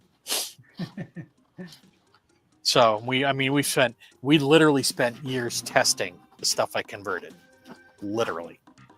So we know exactly how much we know that it matches pretty much penny, down to the penny. But I mean, you're taking stuff out to like 18 decimal places. It's insane. Oh yeah. Well, you're not putting one of those pennies into your bank account every era. Are you? Well, the That's the thing best is, stuff. the thing is, in some instances, and I think it's on the decimal in C#, there's a maximum you can go out, and we're like bumping right up against that maximum.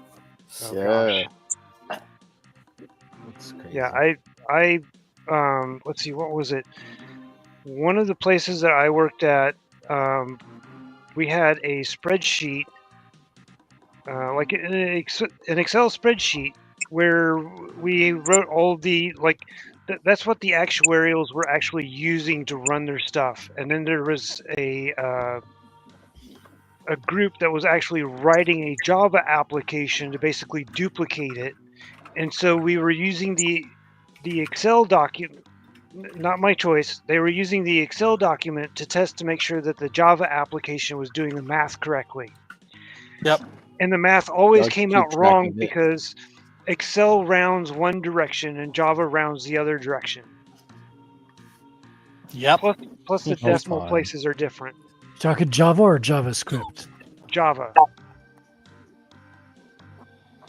Yeah, and you have to be you have to be careful about the value types you use. You have to be Yep. careful about where you round and how you round and what methodology you use. This is the reason why nobody wants to take their stuff off of COBOL, because it's mission critical and all the numbers line up, and everybody, nobody wants to mess with that And that makes perfect sense. except me. But then It's again, a good paying job though. Like be programming COBOL is it's well paid, I imagine. no, well, I mean, it is well paid, but I mean, It's hard to find. No one teaches it. yeah, no one teaches it. There's not a lot of people that want to do it, and to be honest, a lot of them are dying off. Yep. Oh wow. Wow. Yeah, One I day, know just a for guy who used funsies, to I do tried computer teaching my forensics, and he said obsolete technology was one of the most difficult things to deal with. yep. Yeah, the language that everyone learns now first is Python. And I hate it, but that's the truth.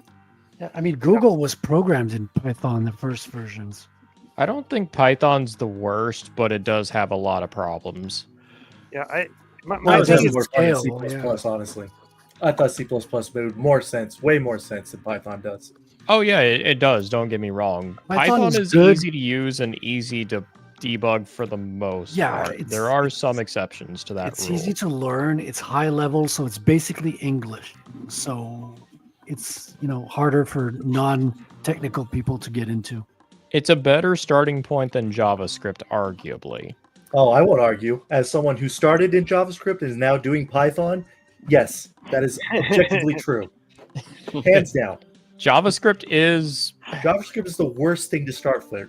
I was an JavaScript idiot. is a Don't more do me. useful language though, because it's used That's in true. so many things. Well, that's the JavaScript is a problem. great language to end your programming career on. And so you watch all these people and are like, It's an I easy learned language to React learn. and that's it. That's all I know. Like, It has I some don't wanna weird do it. syntax things though. Like I've never encountered another language that uses like triple equals sign for equivalence. That it's the only language I know of that does it. PHP also has that, and fuck. there's what's the other one? Oh, come on! I know there's a bunch of different ones that use it, and offhand I don't remember all of them because I know that that's not all of them that I've come across. The thing with JavaScript is like there's a million different ways to write it. Like there's so many ways you can It's so handle hard to learn, objects and like children, and it's almost like learning to read people's code is like a challenge every time. Yeah, and it's because of that. It's because in JavaScript they maintain the one thing that people got rid of with BASIC, and that is anonymous variable types, where you don't actually state what the variable is. And goes back to old BASIC. Yeah. You never really stated what the variable type was. You only understood the variable type when it was actually initialized. And it's like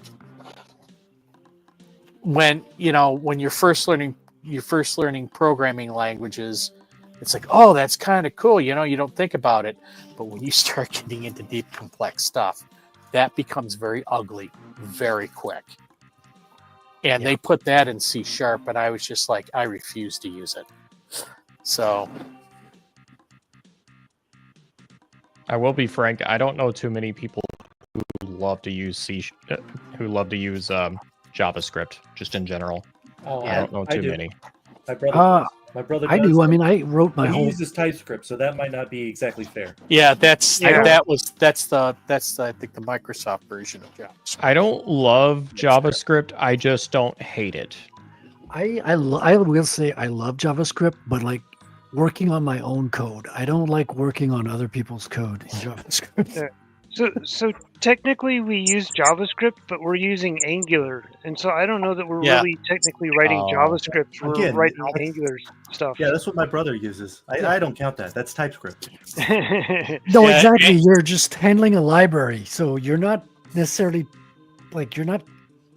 creating new functions or like changing the code in any way. You're just giving the library commands, and it's like higher level programming, if you will. Yeah, that's the big thing now, which is I think it's Angular, JS, and React. Yeah. And It's the and same. Vue, That's everywhere. Vue.js. Yeah. Vue.js is the other one. Oh yeah, Vue is awesome. I really did. I Yeah, was Vue's impressed with Vue. an animation library. You got Next, which is kind of a React clone as well. Next.js. Yeah. By the way, for those of you in the chat who aren't too familiar with software, there is a comic, if you've not heard of it for some reason, called Dilbert, and it made a joke about all the acronyms. What was it? Dilbert was asking his boss, like, now you're just like spouting random nonsense to me, and he just says Kubernetes. Like, just Oh gosh, we're trying to figure out whether we want to get off Kubernetes or use like they're calling it serverless, and I have no clue what they're talking about. Because to me, serverless means you've got no box, but apparently it takes a Docker image and it That's loads the Docker image very similar to Kubernetes. stupid marketing terms. Yeah. I hate those. It's like it's in the cloud. Yeah. Well, guess what the cloud runs on? Yeah, you've been Hardware. smoking too much if you think it's in the cloud. funny, if you use Linux, you realize that a lot of the developers who made those commands were perverts because you can finger and touch So your true. files. So true. Otter, people who live in glass houses, shouldn't throw stones. That's all I'm gonna say. That's why I get bulletproof glass. Ah, now I can live in a glass house and be as reckless as I want. You know what? I just saw a video on that. Well, not exactly bulletproof. It was. They were testing the Secret Service glass that they use. And they shot that thing with everything, and it did not break until it got to the 50 cal. I was impressed. Wow. And once more, it wasn't a new piece of glass. He was shooting the same glass. So the integrity was already Oh, wow. screwed. And it was still fine. And I'm freaking late. I gotta go. See you later. Thanks for stopping in, King Bob. You have a great night. Yeah, no problem. Yeah, guys. God bless. I'll see you Bob. guys. Oh, King Bob! wait. Before I go, I got to Bob. tell you Bob. before I leave. James has invited me to his stream tomorrow, so I will be the guest on James's stream tomorrow. Oh, sweet. Oh, yeah, cool. if- I'll see You you guys Nice. there. stop by, that'd be awesome. But yeah, I'm already getting yelled at. I gotta go. You guys have a great one. I'll see you next week. Later. God tomorrow. bless, King Later. Bob. You know, Cheers. Hey, Christina also- asked what I'm playing. I'm playing Yars Rising. It's actually in the same continuity as the old Atari 2600 game, Yars Revenge. which is the same guy who programmed E.T., who programmed The Irish Revenge. Yeah, he programmed their biggest hit and their worst flop. Yeah. But what they did is they gave him like no time to do it. They said have it out at this time, and they just made him rush something that wasn't anywhere near done. Well, no, he also decided to like revolutionize the way the level navigation would function. So he did like give himself challenges he wasn't equipped to live up to. Otter, you Oh. also People never do that. people never do that. You mentioned like Dilbert as a comic. Are you guys familiar with another good programming comic called XKCD? Yes. That one's like just stickmen, but a lot of geek jokes and computer humor. Yep. Love that one. In high school, I took a programming class. It was called Turbo Pascal. Oh, fun. That Al too. is kind of sort of a dead Yo, language. yeah, it's Sort of. dead, yeah. I actually wrote in that language. I actually learned a little bit of it just for funsies. I got like a Pascal book one day for like $2. I'm like, might as well try and code in this. Yeah. Isn't that like necromancy for programmers? Yeah, kind of, sort of. Well, the thing is that Pascal is basically C. I mean, when you start getting past all of the, the syntax and whatnot, they all basically do the same freaking thing. Yep. That's not a joke. It's like Pascal was C, and Basic was kind of C when they made it into something that was compilable. It just was like, guys, and you get these people who are just like, oh my God, you could do so much. I could do everything with Pascal that I could do with C at that time. Shut up. Shut up. Oh, but it's wordy and who cares? See, type an extra character. You're freaking program. That's what you paid to do. But it's a new language. But I could put a plus before, or I could put a plus after the variable. Like I freaking care. Look, I could put that plus up here. I could put that something +1 up here, or something +1 down here. I'm also of the opinion that if someone is geeking out that hard over like I'm trying to remember the exact name for the operation where you have like pre or post, I'm like, you're probably using bad form. Yeah, I mean, I'm very utilitarian. It's like, and you can always read my stuff and understand exactly what you're doing. Yep.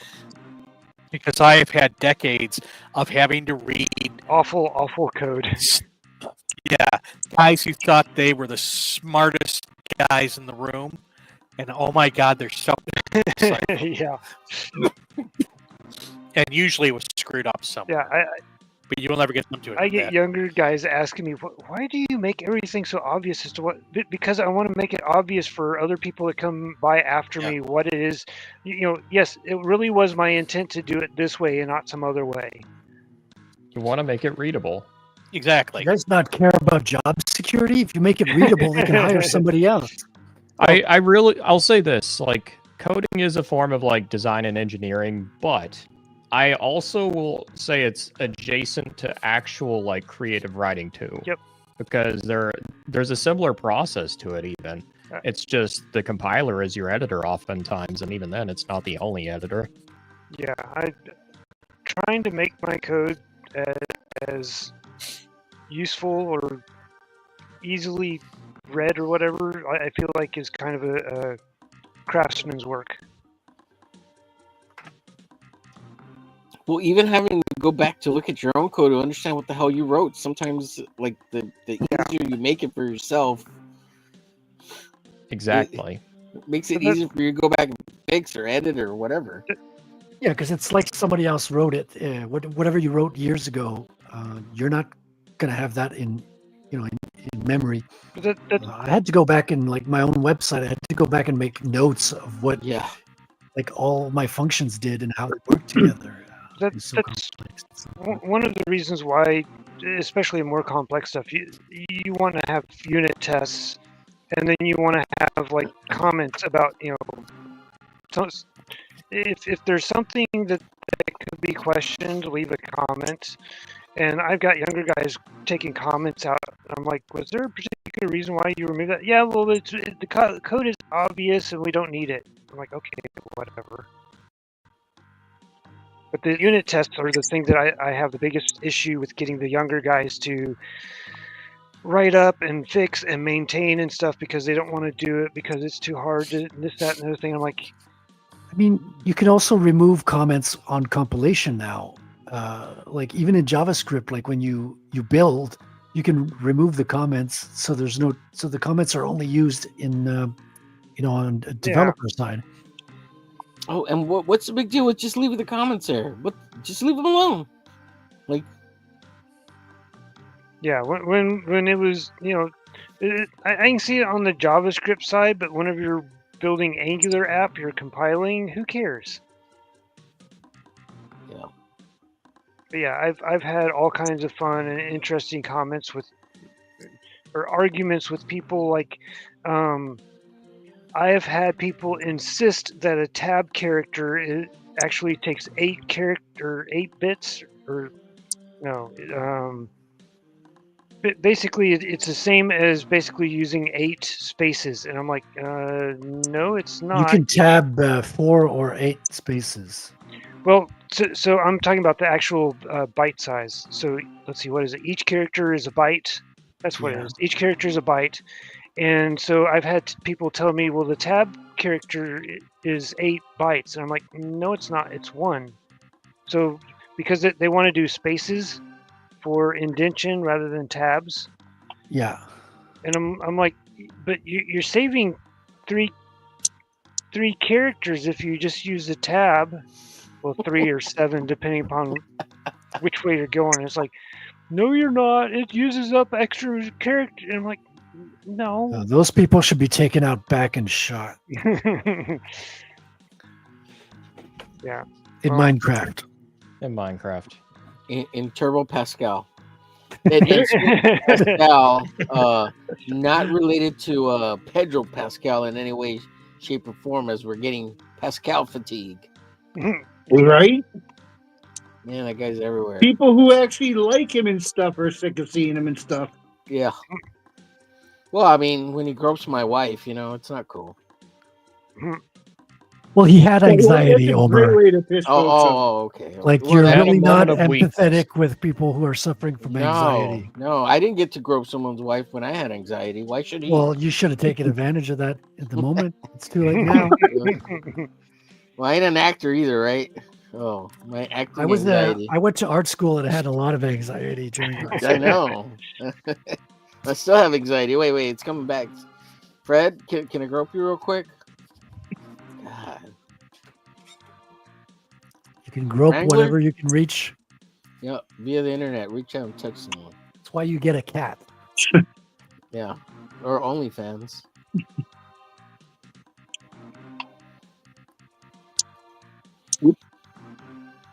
Till we meet again, groping man.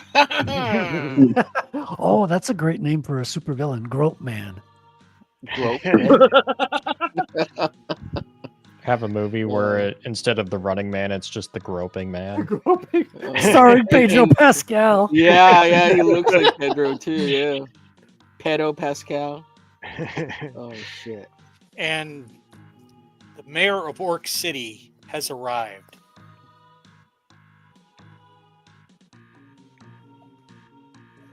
Is there a punchline? Who's the mayor of Orc City? John A. Douglas. He's in the chat. Oh, hey, John, what's going on, man? The Groper. Bienvenidos. Hail, Oh, wow, sir. he changed his name. Hey, And Orc City I leaves. can't believe I even had to ask that. I should have known. But I Yes, thought he come had on, joined like guys. the actual stream for a second. Come on, guys. It's oh, only you're been welcome to. He's welcome to if he'd like to.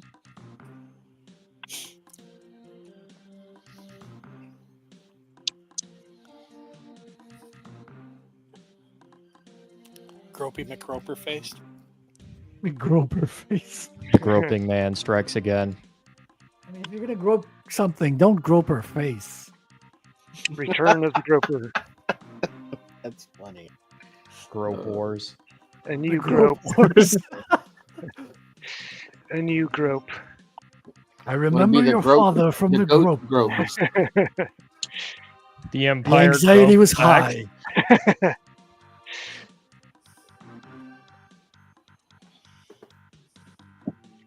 Maybe it's one of those things like do unto others as they have done unto you kind of thing. Maybe he just got a lot of grope, you know? Grope unto others as they would grope unto you. Yeah, like, Hmm. like he He got wants to groped be by all the groped, so he's producers. groping everybody. So I don't he's think it going works around- that way. All right, Yeah. everybody in the chat, take a shot every time you hear somebody say grope. Oh, then the chat's gonna be all trashed, and then we're doing this for nothing. We should be taking shots every time we say grope. Yeah, if think you I'd be Then you dead of become very alcohol entertaining. poisoning. you're gonna kill our audience if you do that. Yeah. With super chats. We'll better yet, we'll do it for super chats. $20 super chats and we'll take shots. $20 is Woohoo! $20. Yep. Oh, that was another thing with that application that nobody knew about was that I thought for sure that we were getting that the billing had transferred over, and so we were getting paid for Oh goodness. simply hosting the application. And that's what I said. I figured, we had some hosting deal or something like that. So I don't know what it was, like maybe $20 a month or something. And the guy laughed and he was like, "Man, if it was $20 a month, it would be better than what we're getting now." Damn. That don't sound good at all. Yeah. Well, the first company got paid for the programming done on it, and then I guess there was a deal with the in-between company. And then whenever it got transferred to this company, nobody knew about it. And so I think what they're going to be doing this week is reaching out to them and finding out or trying to negotiate billing Payment. changes or something. Yeah. Payment. And what they're currently paid because they don't even probably know what they're paying. Well, like what they're getting paid. They probably haven't gotten any bills and they're going, "Oh, we're getting service for free." For free. Because I went and checked and it's been used twice so far this month. And I went and checked for last month and there was like 97 records last month. So there's at least been some activity, not a whole lot. Right. But somebody's still using it and somebody still needs to get charged. Yeah. We need to make our money. The reason why that they were so excited about it and they were hoping that all this stuff had been written and done and everything was because they're planning on or they've been talking about coming up with a similar service, but for like multiple different car dealerships. Unfortunately, this only works for one group of car dealerships, and we're only going to be able to use this as a wireframe because all we did for this application was build the front end. All it does is connect to this car dealership's back end and transfer data between their back end services. So all of the functionality that they thought it had, it doesn't have it. You're saying you can't grope the back end? Well, we can grope the back end, but we can't do much of anything more than that. And knowing how or what all is going on that back end is the more important thing.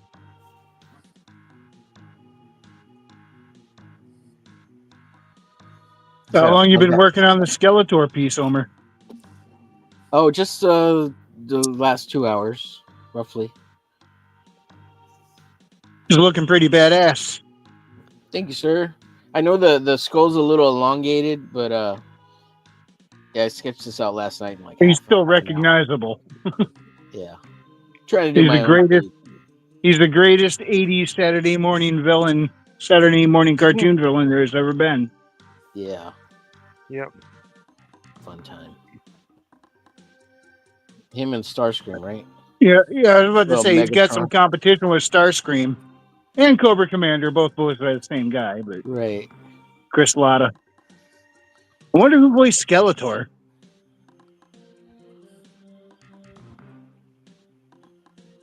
Yeah, I don't remember the name. Is it the name you just said? Is it Chris No, Latta? Chris Latta did Starscream and Cobra Commander. He Oh, unfortunately passed away in the late '80s. I thought Was Skeletor was done by him too. Was it not Skeletor as well? Yeah. I don't think he was. No. Once I'm back inside by the computer, I can look it up. Oh, I can look it up.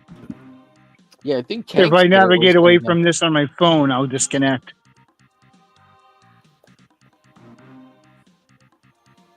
But no, the guy who voiced Skullmageddon in Double Dragon Neon was clearly emulating Skeletor, but it was So the dude Grok was it was so says, hilarious.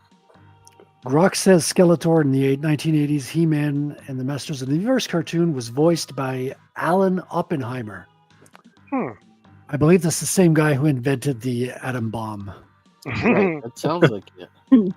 Dude is He-Man, you will multi-talented. now face my doomsday device. Yeah. Yeah.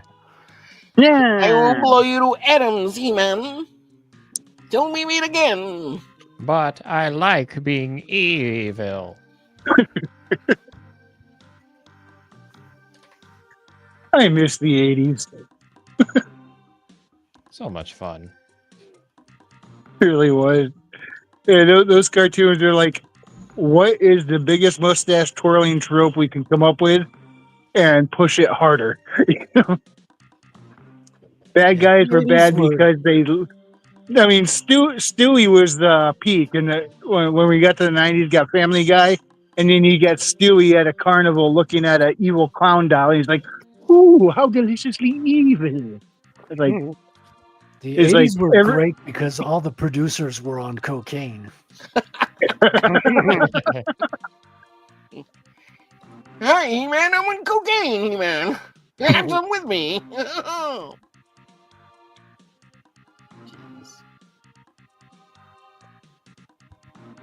for the shows you watched growing up, who were your favorite villains? Who are you asking? Everybody. I've got one. So this one is kind of cheating just a little bit because it's rooted in like DC Comics, and it's not even the original character's name, but Deathstroke from the Teen Titans comics, but as he's known in the cartoon, Slade, which I actually would argue is a cooler name. Well, his Deathstroke's real name is Slade Wilson. Slade Wilson, yeah. Yeah, Slade is I just a guess they cooler couldn't name. say Deathstroke on the Kitty cartoon, but Cartoon, yeah. I don't care. Slade is just a cooler name. it is. And Slade Wilson is his name, and he's very much a big inspirational part of Wade Wilson. Deadpool. Yep. I mean, he was almost a direct parody of him. My favorite villain was Soundwave from the Transformers, man. He had Oh, the that's a- coolest That voice. voice, Oh, Soundwave is awesome. that was Frank Welker. So And he would just do the same voices he did for Dr. Claw, but they'd run it through some kind of modulator or something to Yeah. make it come out like that. So another one that was like runner-up was what's the Decepticon's name who stayed on the planet that has just one eye? Shockwave. Shockwave. I thought looked really cool. It was both waves. Well, what was funny is Spike and Shockwave was the same guy voicing both of them. Yeah, he really had a good. They sounded very different. I think you're onto something, Omer. Like having the name Wave in a villain is probably an advantage. Yeah. I'm trying to think. Cobra Commander as a kid, I think was pretty freaking awesome from what I remember. Yeah, Retreat. but like Storm Shadow was way better villain than Cobra Commander. Oh yeah. Yeah, Cobra Commander. It seems like every single plan he had failed. I Yeah, he think was- the only one that was good was like Destro, and Destro had a Yeah, good plan, and then Zartan. Cobra Commander would get in the way and ruin it. Yeah, Destro was an arms Yeah, well- dealer. Like he was making money. He was making bank. The Well, look what Zartan- happened at the Cool. one time. The one time Cobra Commander did not get in the way of his henchmen's plans. They ended up with what was his name? Was it Globulus or something? That from the guy from Cobra Law that just ended up ruining everything for him. Oh, the Serpentor. Serpentor. Serpentor. That's right, Serpentor. And then it turned out that the folks from Cobra Law got led by a guy named Globulus, implanted that idea in them to do it. Yeah, they did a little bit of what do you call it? Retro. Shark jumping. Yeah, no, I was gonna say what do you call it? Changing the past, like retro. Retconning. Retconning. Thank you. Zartan was also pretty cool, like living in the Yeah, I swamp like with, Zartan. Yeah, Zartan with his was cool. gang of punks. Like that's like most The Dreadnoughts, of I think they were called. the Dreadnoughts Yeah, were like the our first Dreadnoughts. introduction to punk culture. I think, for a lot of kids. What were the And then his chick sidekick there ended up in a kind of on again, off again relationship with one of the Joes. Zartana. Yeah. who were the twins? What were their names? Xamok and who? I think them getting running for president was probably one of the most hilarious things ever. There's only like 2 people that voted for him. I think one was Cobra Commander. I don't remember this episode at all. That sounds awesome. I remember that. One of the GI Joes was trying to figure out who the 2 people were that voted for him, and they were like guessing like their mother, maybe their father. So Tomax and Xamot, because their names were mirrored. Yeah. So, funny thing is, they were actually an inspiration for these villains of mine. If you can make me big for a second, Frequency. Working on it. Yeah, I've developed these like tiger twins, which are also twins, and they've got the same kind of link as Tomax and Xamot. And they've got like opposite tattoos. I haven't drawn the tattoo yet, but like they've got tiger tattoos on the chest on opposite sides. And one's called Otomo and the other is called Omoto. So kind of same spirit Weird of the mirror names. Cool. That's They're cool. real Dude. Chinese names. I did the research. I too am working with a pair of twins for villains, fraternal twin sisters, but they don't have that cool connection like they do, like the GI Joe ones do, or your Tiger twins do. In fact, they kind of have a little bit of sibling rivalry going on. Oh yeah, you have to bring in some conflict between the brothers.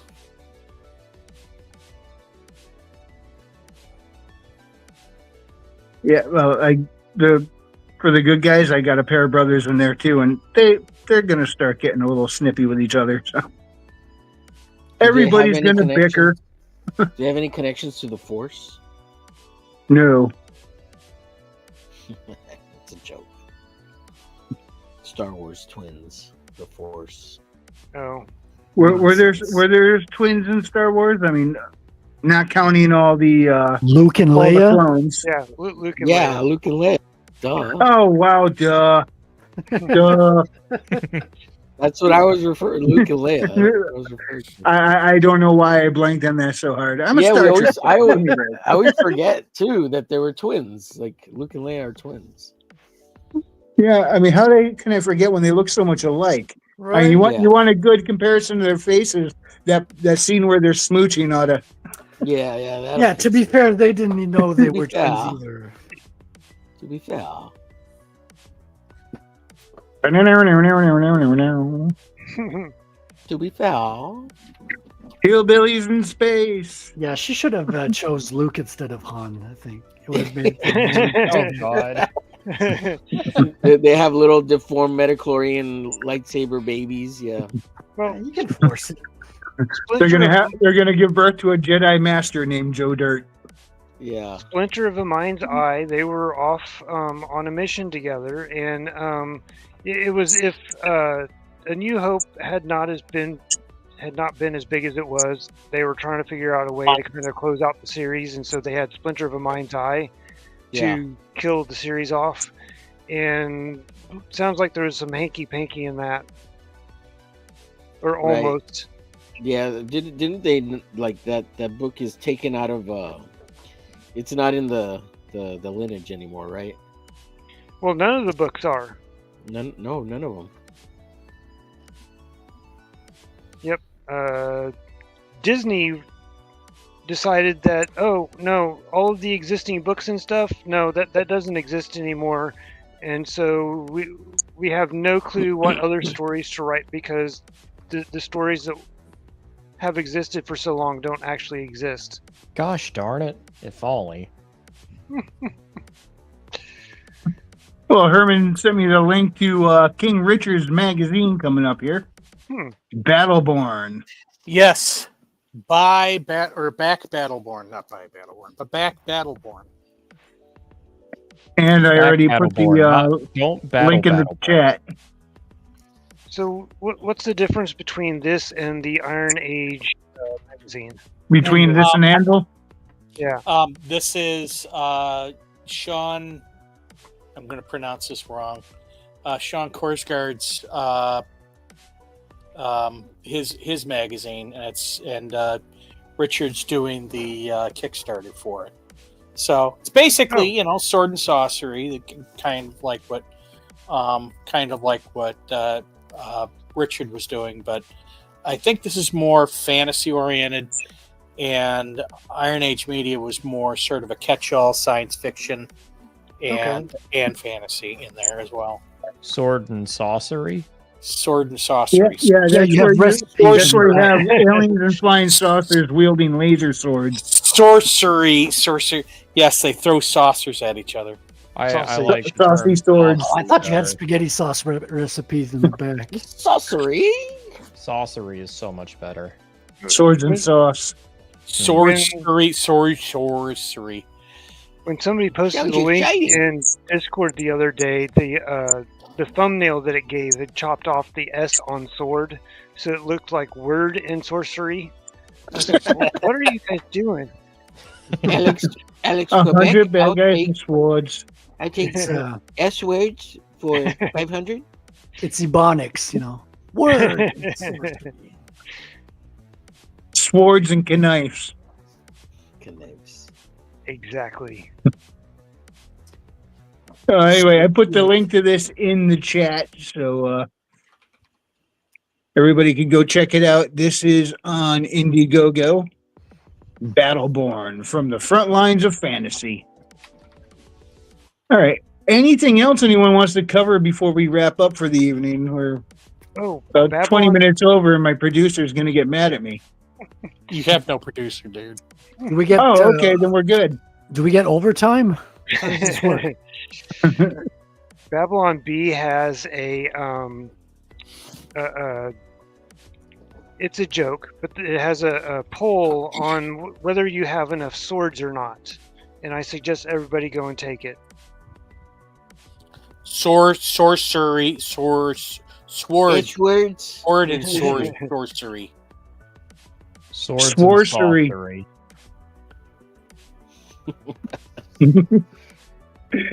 All right, and we got the hedge site right here. Yes, I have a new store up. It's HP Loreforge store. Basically, it's buy with Amazon. Unfortunately, they're shipping. However, in my store, if you wanted to buy bundles of books, like let's say all the Hal Cedric stuff, or my first two books, or all of my books, you can get them there at a discount. Hmm. And all of them come signed. All of them come with bookmarks, and I think I also include a pen as well. So. Oh, cool. What? No sword? And I got to check out the Terror and the Witchwood. I haven't done that one yet. Actually, I need to order. I can order both of them right from here. I don't have the physical copies of the Cult. Yeah, and if you want to do it, knock yourself out. I want to try a discount thing, so I might shoot you a discount code for that to see if that works as well. So try all three things at once. All right. But if you go down a little bit, you see the Revenant and the Cult bundle? Yep. Right there.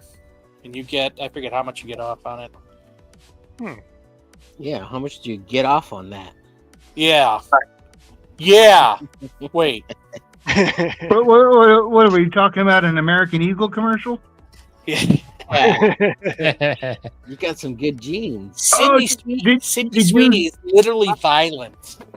Did you guys hear about the ICE recruiting gene commercial they did? No. There's an answer. Just the idea of it is so funny. I've seen some of their other recruiting videos, but I don't think I've seen that one. Oh yeah, they directly did one jumping off the Sydney Sweeney gene commercial. I haven't seen it yet. My dad was telling me about it, and I completely spaced on it till now. I said maybe I'll react to it live on air if I find it, and but we're wrapping up now. But once it's on the internet, it's there forever. We can find it next week. Yep. Or tomorrow night on Frederick's stream or something like that. So stay tuned to Proof of Comics tomorrow night at 8 on my channel, and we'll be having a look at that Gene commercial there. All right.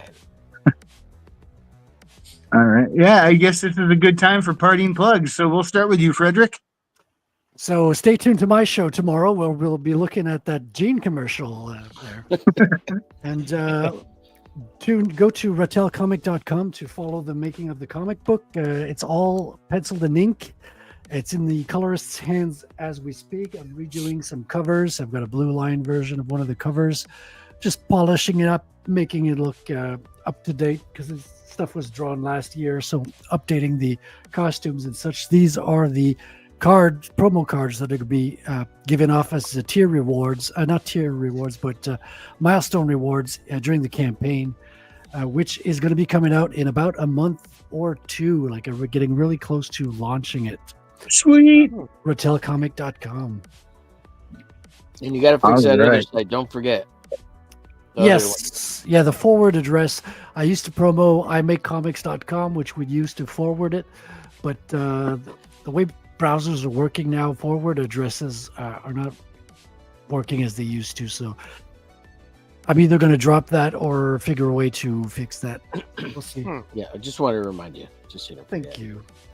All right, Omer, you got them sticky notes ready? I do. You can find me all over the interweb at Omer Glitch.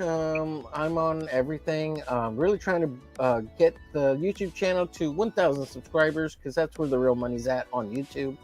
All the other ones don't matter, but it's nice to have them. And, of course, the website, GarciaDesigns.com. And make sure you like, share, follow, and subscribe to all of us and all these beautiful people on the interweb. And make sure you hit the bell so you don't miss a notification of when we all go live and have our shows. Thank you. Awesome. No hentai honey buns this time? No, I didn't want to really shoot it out there, but it's pretty funny, right? It's pretty funny.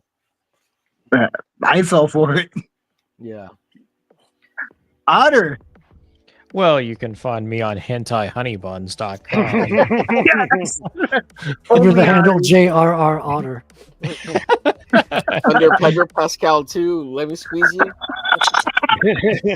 Oh God. You can squeeze these otters right now. Right. No. But if you want to check out what I do, I have a swords and sorcery book out called The Curse of the Star Raids. Check it out. What's the name of the villain in that? Was it Pedro Zegler? Yeah. Buy it for some good swords and sorcery. Nice. There is one saucy bit that you might like. It's also a legit good story, or at least I think so. Believe me, I'm the author or the otter, both. Anyways, you can find my stuff there. I also do a writing stream anymore. I think it's going to be Friday again. We've been kind of going between Thursday and Friday, but we've been having a really fun time keeping pace, all things considered. And I really like the format you used this last Friday. Yeah. So be sure Is to that going join to be us the there. challenge one? The challenge show? Yeah. It's nothing but a challenge. Trying no, to remember no, to keep the fucking clock around. running.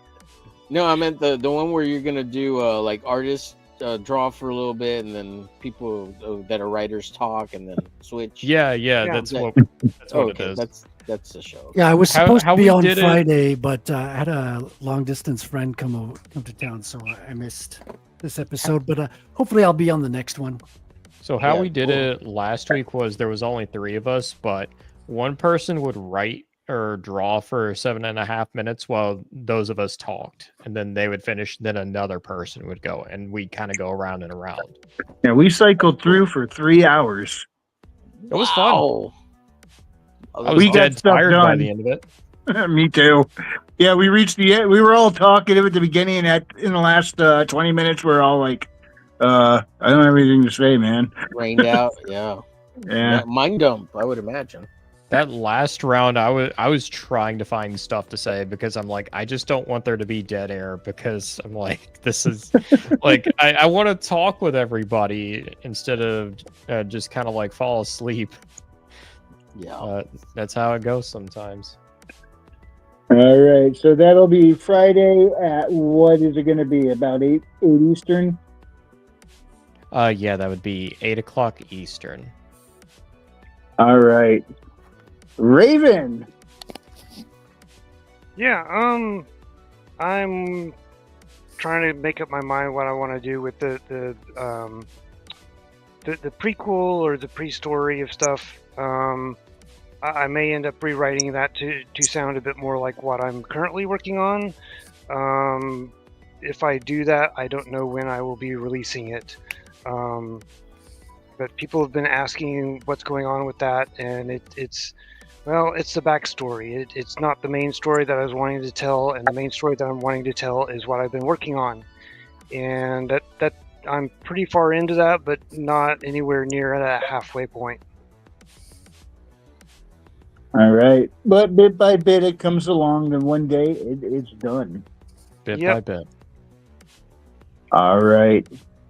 The Herminator. Yeah, I am working on my next book outside of the news story. But I am working on my next book. It's going to be an Odo book. Yeah, I'm halfway through. That's All it. right. Did you say an right. Odor book? An Odo. Odo. He will squash you like grape between finger. And if you want Odo to squash you, go check out Herman's website. I put the link in the chat. He will pump you up. I'll be back. I don't know about Odo, but Sydney Sweeney can squash me. With her Sydney mighty Sweeney team. is literally Sydney Sweeney is literally violence. Pump me up any day. I need to grope her for my anxiety. It's literally Hitler. Yeah. Ah. You need to. Yeah. You grope her for my career. Wow. Anxiety. You can find my books on Amazon, Haley Star Bad Kitty and Bad Kitty Haley's World. Just go to Amazon book search, type in Bad Kitty Frequency Studios. Both books will pop right up. And I think you guys will get a big kick out of Haley and Elizabeth. They're a lot of fun. And in the second book, Sabrina is just as much a main character as Haley and Elizabeth. So it's a good old time. Check it out. Magic-fueled sci-fi fantasy adventure. Thank you so much, everyone, for joining us tonight. And all our fun and games on the screen, Minecraft, Yars Rising, are having a good time. And, oh, yeah, some interesting people jumped in, too. Looking forward to doing it again next week.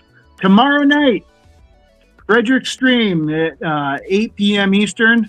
But at 6 p.m. Eastern, both King Bob and I will be on James Esparza's stream, World Without End Lore YouTube channel. So you can check that out. I don't know what he's wanting to discuss, but I'm kind of used to just making it up as I go along. Anyway, all right. So that is going to about do it for us tonight. If you enjoyed this presentation, hit the like. And if you didn't, we appreciate you stopping by. We'll see you next time, and God bless.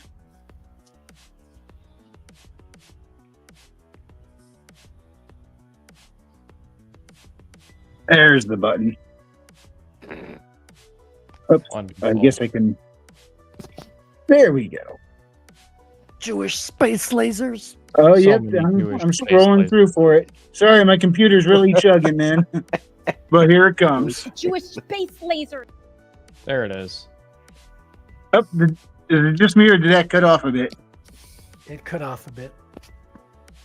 Oh, one more time. One for the road. Jewish space laser.